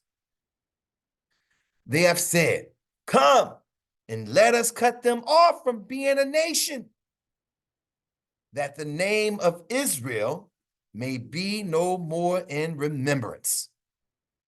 For they have consulted together with one consent. They are confederate against thee. The tabernacles of who? Edom. This is the head man at the table we see.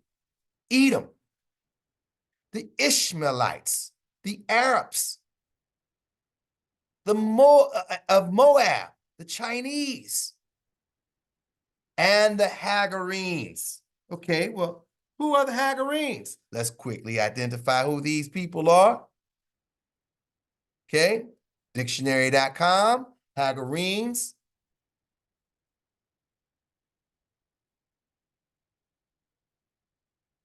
These are the Hagarenes are named after Hagar. People named after Hagar. Okay, well, what does that mean? Named after Hagar. Remember Hagar, an Egyptian, Sarah's handmaid, whom she gave to Abraham as a secondary wife.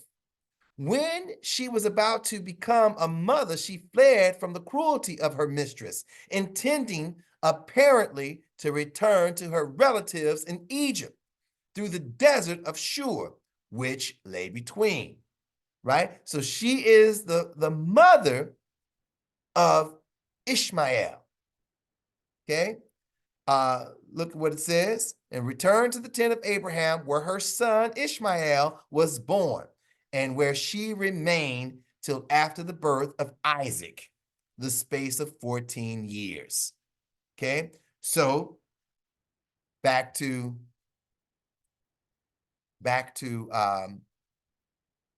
Psalms 83, Hagarenes.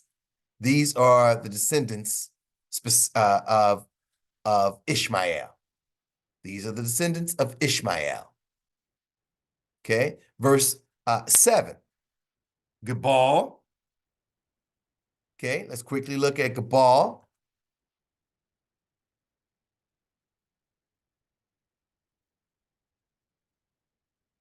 So Gebal, one definition says it is a tract in the land of Edom, south of the Dead Sea.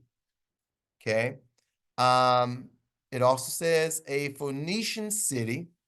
All right. So write this down. Gebal is either Edomites or Hamites.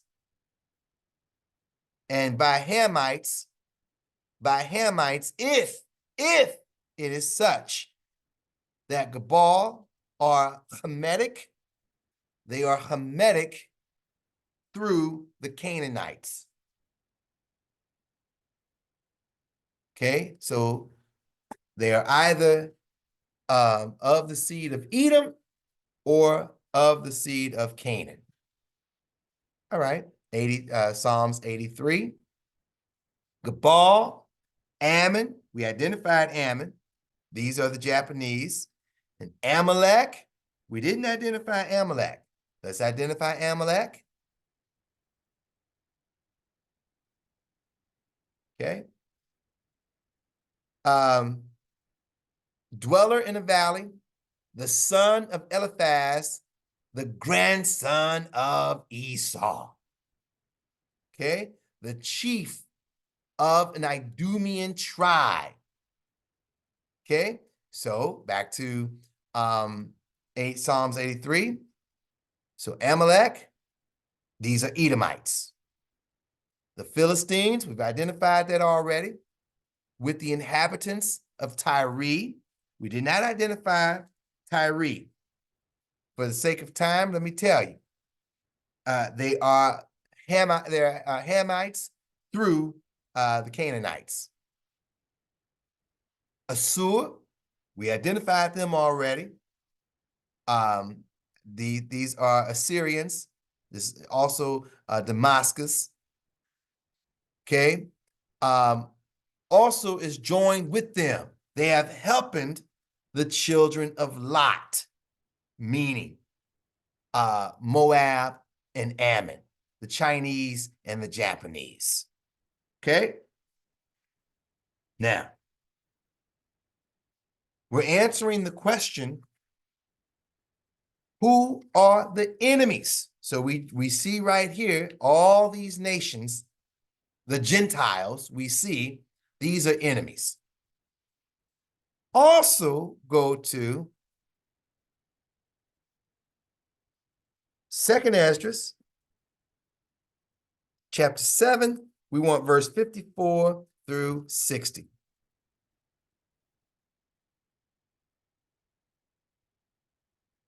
For we have walked in unpleasant places, and that the faces of them which have used absentience shall shine above the stars, whereas our faces shall be blacker than darkness.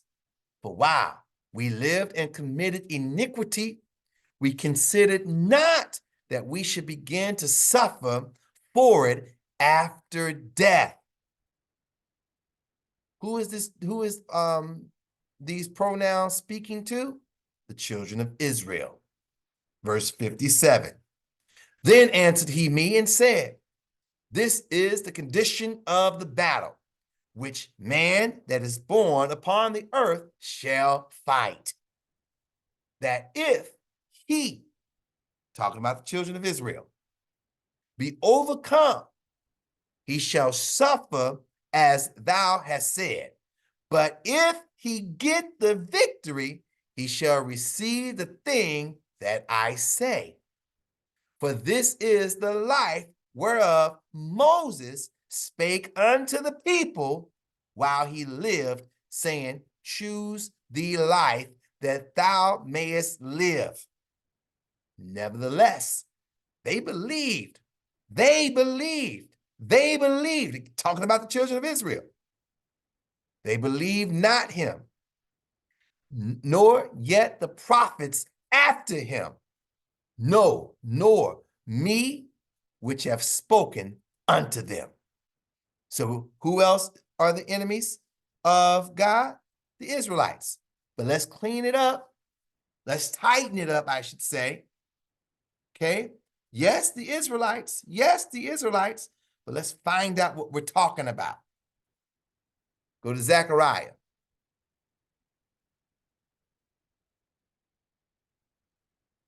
Zechariah chapter 13, verse 8.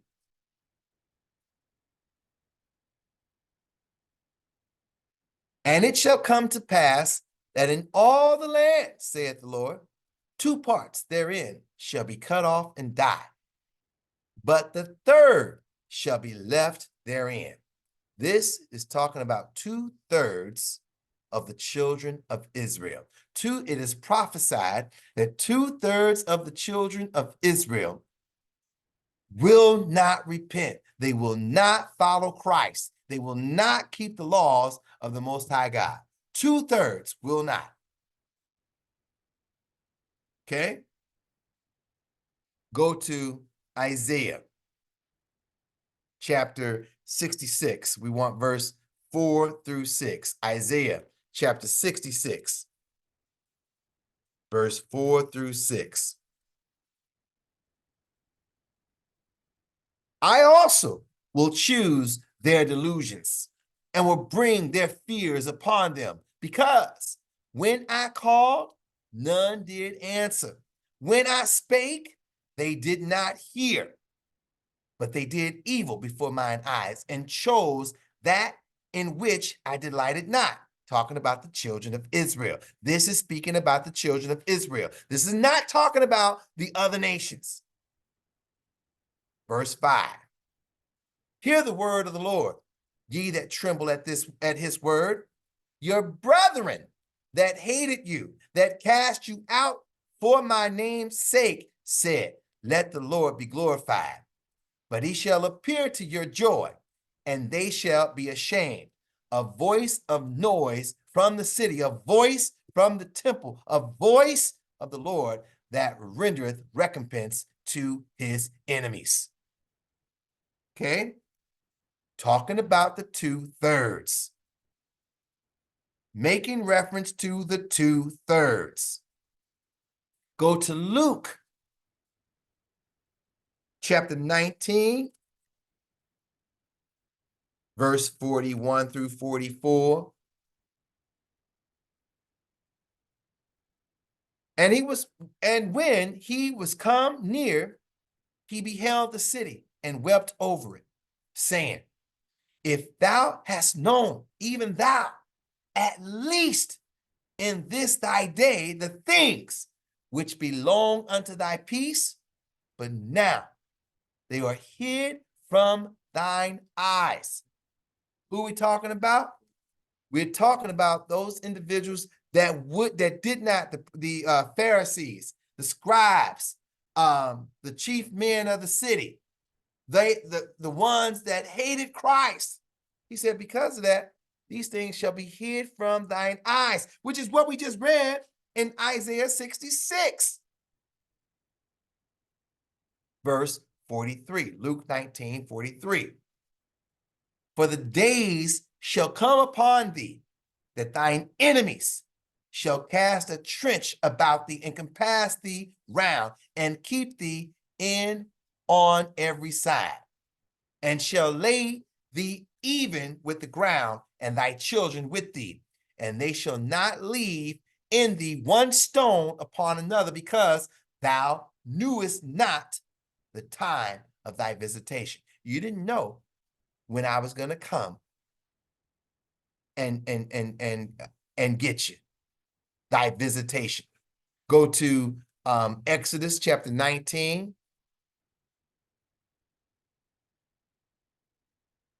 Exodus chapter 20, verse 5. I'm sorry.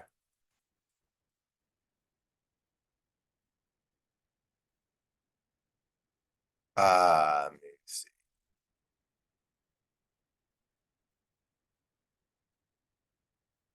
Okay, Exodus chapter 20, verse 5. Thou shalt not bow down thyself to them, nor serve them. For I, the Lord thy God, am a jealous God, visiting. See that word, visitation? Visiting the iniquity of the fathers upon the children unto the third and fourth generation of them that hate me. Talking about the 2/3. Okay, go to Sirach chapter 12, verse 11.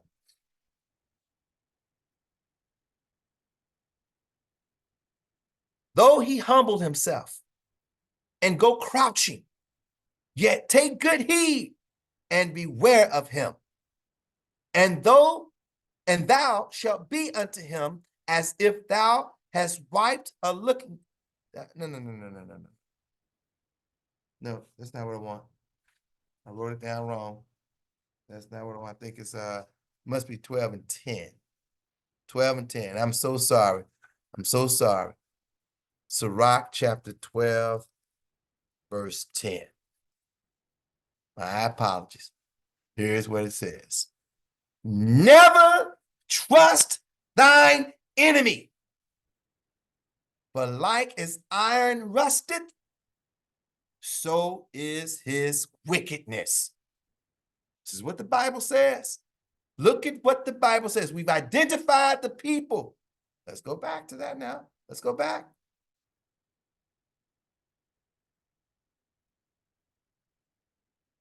We've identified the Gentiles, the people, the Israelites. We've identified the enemies. That's going to be this entire blue. This entire blue. And right here, this yellow, the 2/3. I would have to push the yellow in some more so that we get 2/3 and leave only 1/3 of the yellow showing. Let me do it. Let me do it.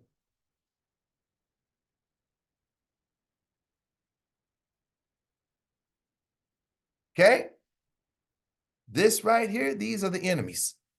This right here, they're golden. They are golden. They are, go to Isaiah.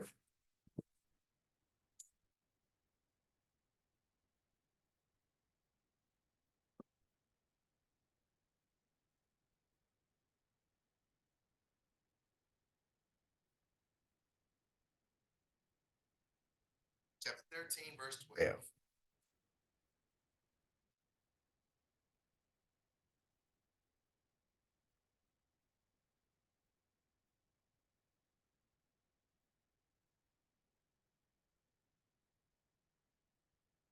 I will make a man more precious than fine gold, even a man than the golden wedge of Ophir.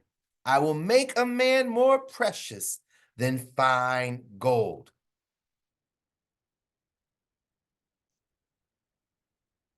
These folks right here, this one third, more precious than fine gold.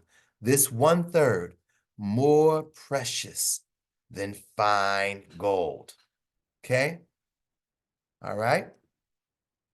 Now,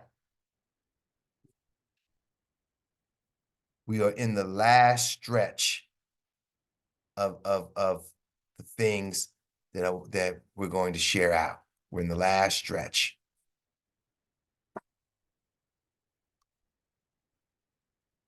Okay? We want to go to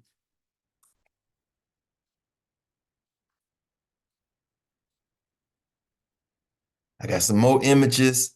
So, so I'm gonna be, trying to click between the images. But this book right here, Jim Crow's Pink Slip. Jim Crow's Pink Slip. Uh-oh. The Untold Story of Black Principal and Teacher Leadership by Leslie T. Fenwick. The Untold Story. All right, Jim Crow's Pink Slip. That's the cover page. Okay, let's get into it.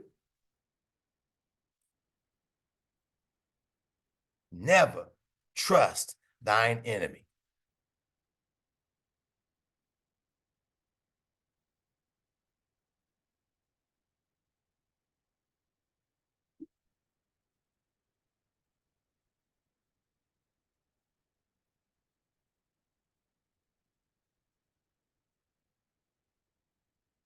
Bear with me. All right, here we go.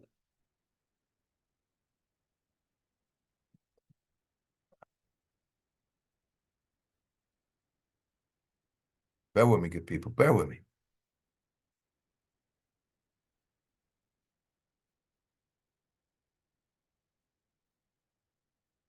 Okay, I think I can do it this way.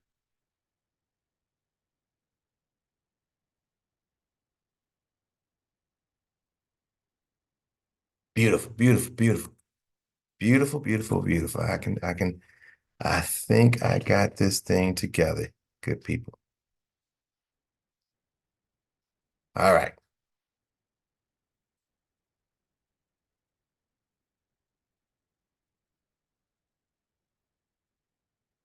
So here we are on page 9 in this book. Here we are on page 9. What's the subject? Who shall lead? Okay. And so what she's talking about is with Brown versus Board of Education, wherein we were fighting to integrate. We were fighting to integrate. But in the early part, right after slavery, right after the Civil War, during the time period of Reconstruction, we were building our own schools and we were excelling. And she writes about these things.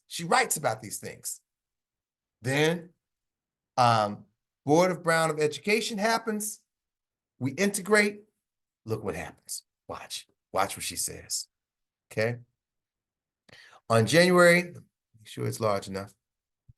On January 14th, 1971, the U.S. Secretary of Health, Education, and Welfare, Elliot L. Richardson, noted it would be tragic and ironic if Black educators became the major victims of the integration effort.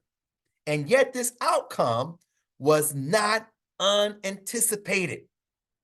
Well in advance of Richardson, the National Association for the NAACP, had begun raising funds to create a Department of Teacher Information and Security in 1952. because it feared that Black principals and teachers would illegally lose their jobs in the battle to integrate schools. According to prominent civil rights leader and NAACP Executive Director Roy Wilkins, safeguarding the jobs, tenure rights, and morale of Black teachers in the assignment of personnel in desegregated systems was one of 5 NAACP priorities. The other 4 included using the Brown Decree and the courts to, number 1, persuade states and school districts to desegregate in compliance with the Brown decision. Number 2, resist school segregation wherever it was found, including those states and school districts outside of South. Number 3, oppose the allocation of any and all forms of federal aid to education to those states or school districts which refuse to comply with the Supreme Court decision. And 4th, last, make services available to any Negro parents in any school district who wish to challenge in court those local school authorities who choose to ignore, evade, or openly defy the Brown directives, right? So that's what this is what the lawyers were trying to set in motion with the organization NAACP, safeguards and the ability to execute the decision of Brown versus Board of Education. Okay? John Egerton of Southern Education Report summarized it best as an unwritten rule that is taking effect all across the southern and border states. When desegregation comes, Negro principles go. Let me say that again. When desegregation comes, Negro principles go. That's what they had in mind. That was the game plan, and that's what they did. Never trust thine enemy. In 1971, data obtained from 6 border states and 11 southern states confirmed the unwritten rule, as well as Secretary Richardson's and the NAACP's fear. A uniform pattern in 17 states indicated a methodological pact. Brown would be used to abandon whatever vestigial commitment the state had to its Black citizens under the dual system. Schools serving Blacks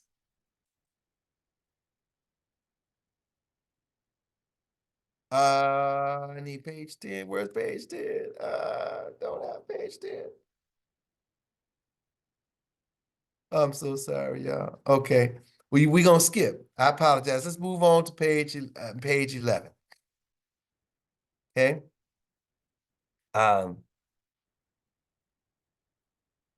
Here are some numbers. This is so. Oh man, this is.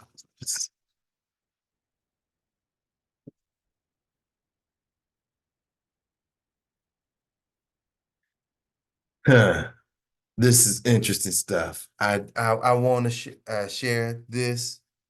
Okay, I do want. This is the bottom of page 10. Here's the bottom of page 10. All right. A sampling of data from different states illustrates the point. For example, Delaware was desegregated in 1967, and that year the number of Black principals in the state dropped from 50 to 12. Oklahoma had 155 black principals in 1954, but by 1967, this number had been reduced to 37. In West Virginia, a 1968 sampling estimated there were 71 black educators at all levels, almost 200 fewer black people than the 1954 total. In Kentucky, the process of desegregation began almost immediately following the 1954 decision. At a time when there were 350 black principals employed in the state. By 1969, only 36 black principals remained out of 350. In 1954, Maryland had 237 black principals, a number reduced to 169 by 1968. In 1963, North Carolina had 227 black principals, but by 1970, there were only 8. During a similar, okay, whew. Let me go back to sharing. That was hard work, holding it up. All right. That same time period, Tennessee reported a reduction from 73 to 17 black principals statewide. 1955 to 56, Texas was estimated to have 735 black principals. By 1965 to 66, they were down to 558. Virginia reduced its black principal workforce from 170 to 16. In response to such numbers, the U.S. Department of Education concluded that displacement was delimiting the ranks of black teachers and threatening black principals with extinction. And so now, okay, here is a dialogue between Walter Mondale, some of you may remember that name, and Dr. Smith. Mondale, do I understand your testimony that, first of all, you hold a doctorate? That's right, Senator, an earned doctorate degree. There have been 1 or 2 in the state of Georgia.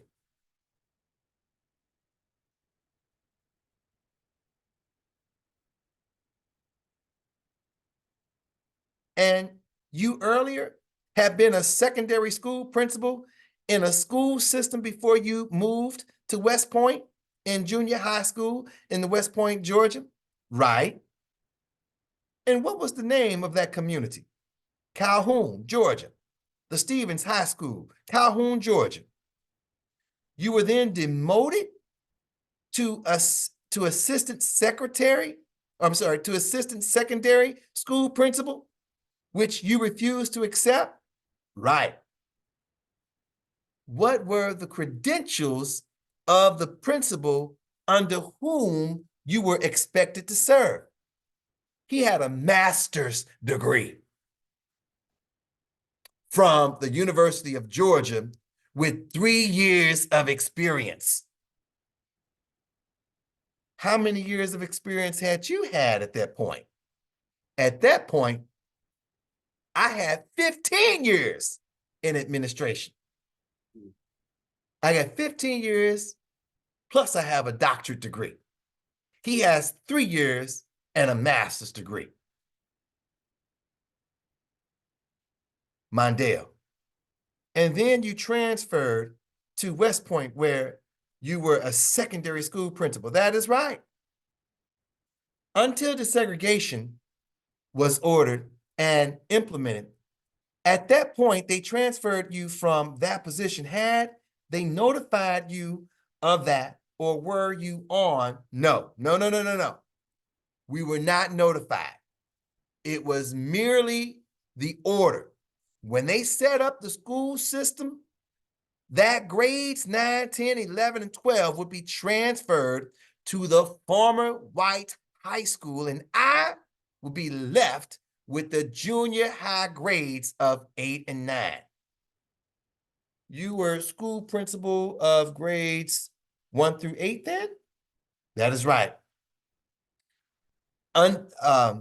Until Calhoun set in, referencing the Calhoun versus Cook, 1975. But when I went to West Point, I had strictly secondary grades, 8 through 12. Since that time, you have been ordered from that. First of all, they tried to get you to retire. Is that correct? That is right.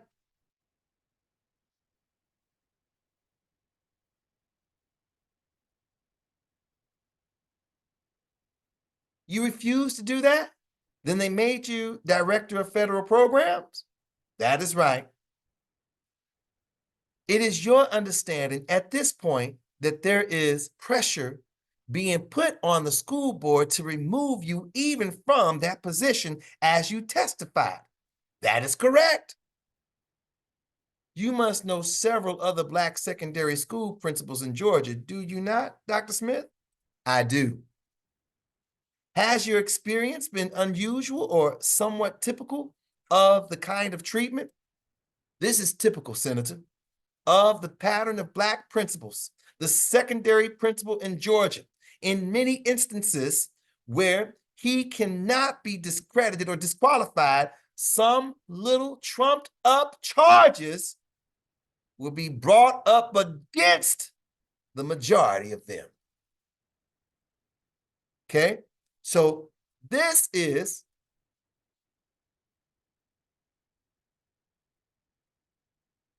what's going on in here.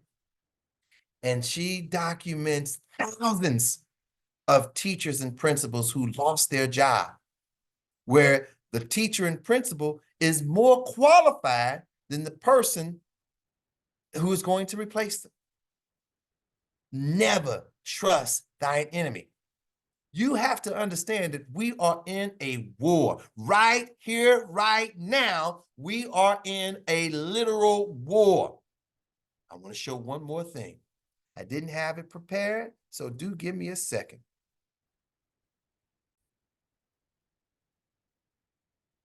Okay.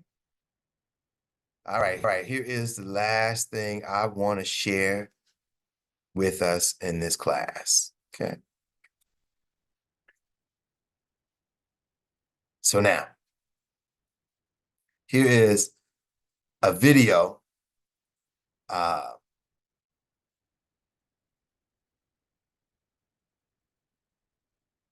DW documentary. And you read China's grab for the, now remember, China is Moab, for the UN's Food and Agricultural Organization. Okay, so let's check out the opening of this. Let's check out the opening of this. It started as just a cloud. Then the sky grew dark. They had arrived. Between 2019 and 2021, billions of locusts spread in great waves over parts of Africa, very quickly eating the fields bare.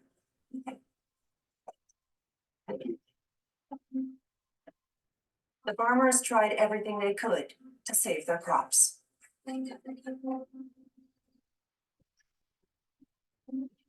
Then came insecticides from, among others, a UN organization. Okay, from UN organizations, UN organizations, insecticide. They helped to subdue the plague. The plague of the locusts, right?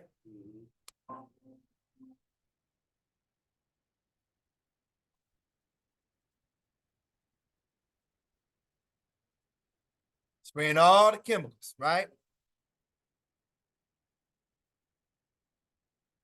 But we have learned that the same UN organization approved the delivery of other chemicals to Africa. They approved other chemicals to Africa. It's not to be used for combating locusts or other natural disasters. Okay, and so now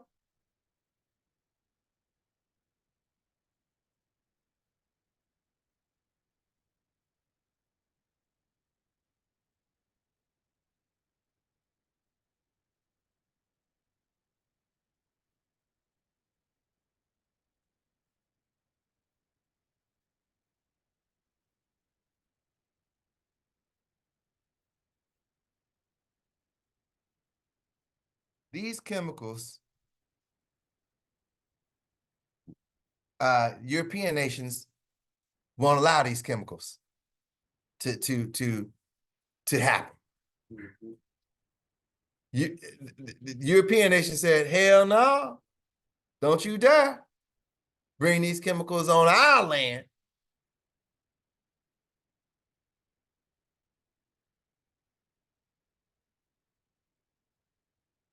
See, they abandoned Europe.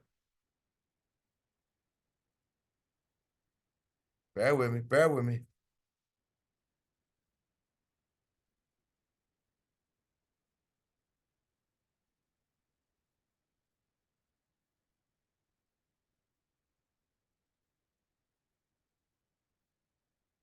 When it's 35.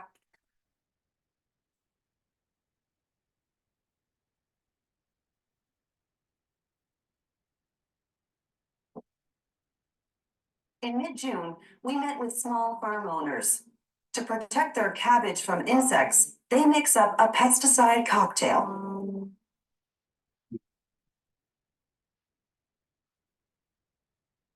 At least they wear rubber boots, though not always when it's 35 degrees Celsius in the fields. We learned that many of them don't even understand the safety instructions. Because they can't read the language. They can't read the foreign language.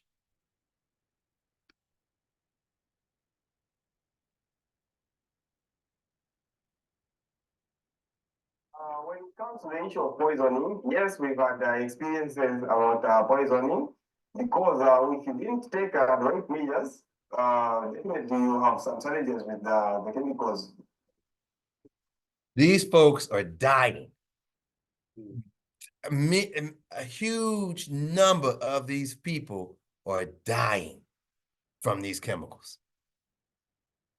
So,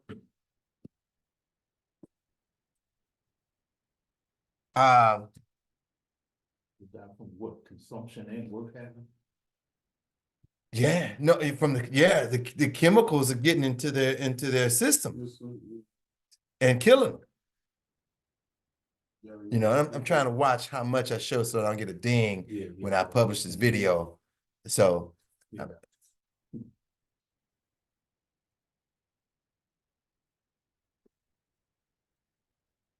so the solution, we cannot go down to Egypt for help. We must, let's close out with this scripture right here. Go to Zephaniah chapter 2, verse 1.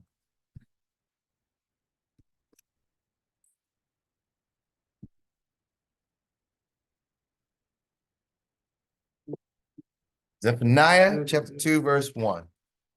Gather yourselves together. Yea, gather together, O nation not desired. We have to gather together. And we're talking about, when we say we have to gather together, let's be perfectly clear what we are talking about.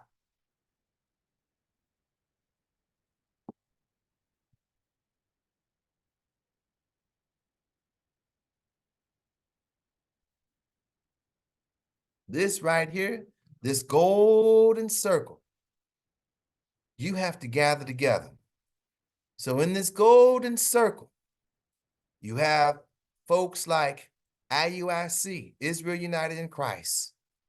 You have folks like True Nation. You have folks like Sakari. You have folks like GOCC. We must come together. We must iron out the differences where we have issues where we don't see eye to eye on the scripture. If we are unable to gather together with such groups because of doctrinal differences, okay, keep growing as you are. Keep growing as you are. But this right here, we must unify. Worldwide, we must unify. Okay? All right. With that, we say shalom. Like, subscribe, share this with somebody. And if you are not, if you're watching this video and you're not here with us, but you are in the St. Louis area, then reach out. Reach out and find out how you can be a part of Children of Israel Ministries. With that, we say shalom. Mm.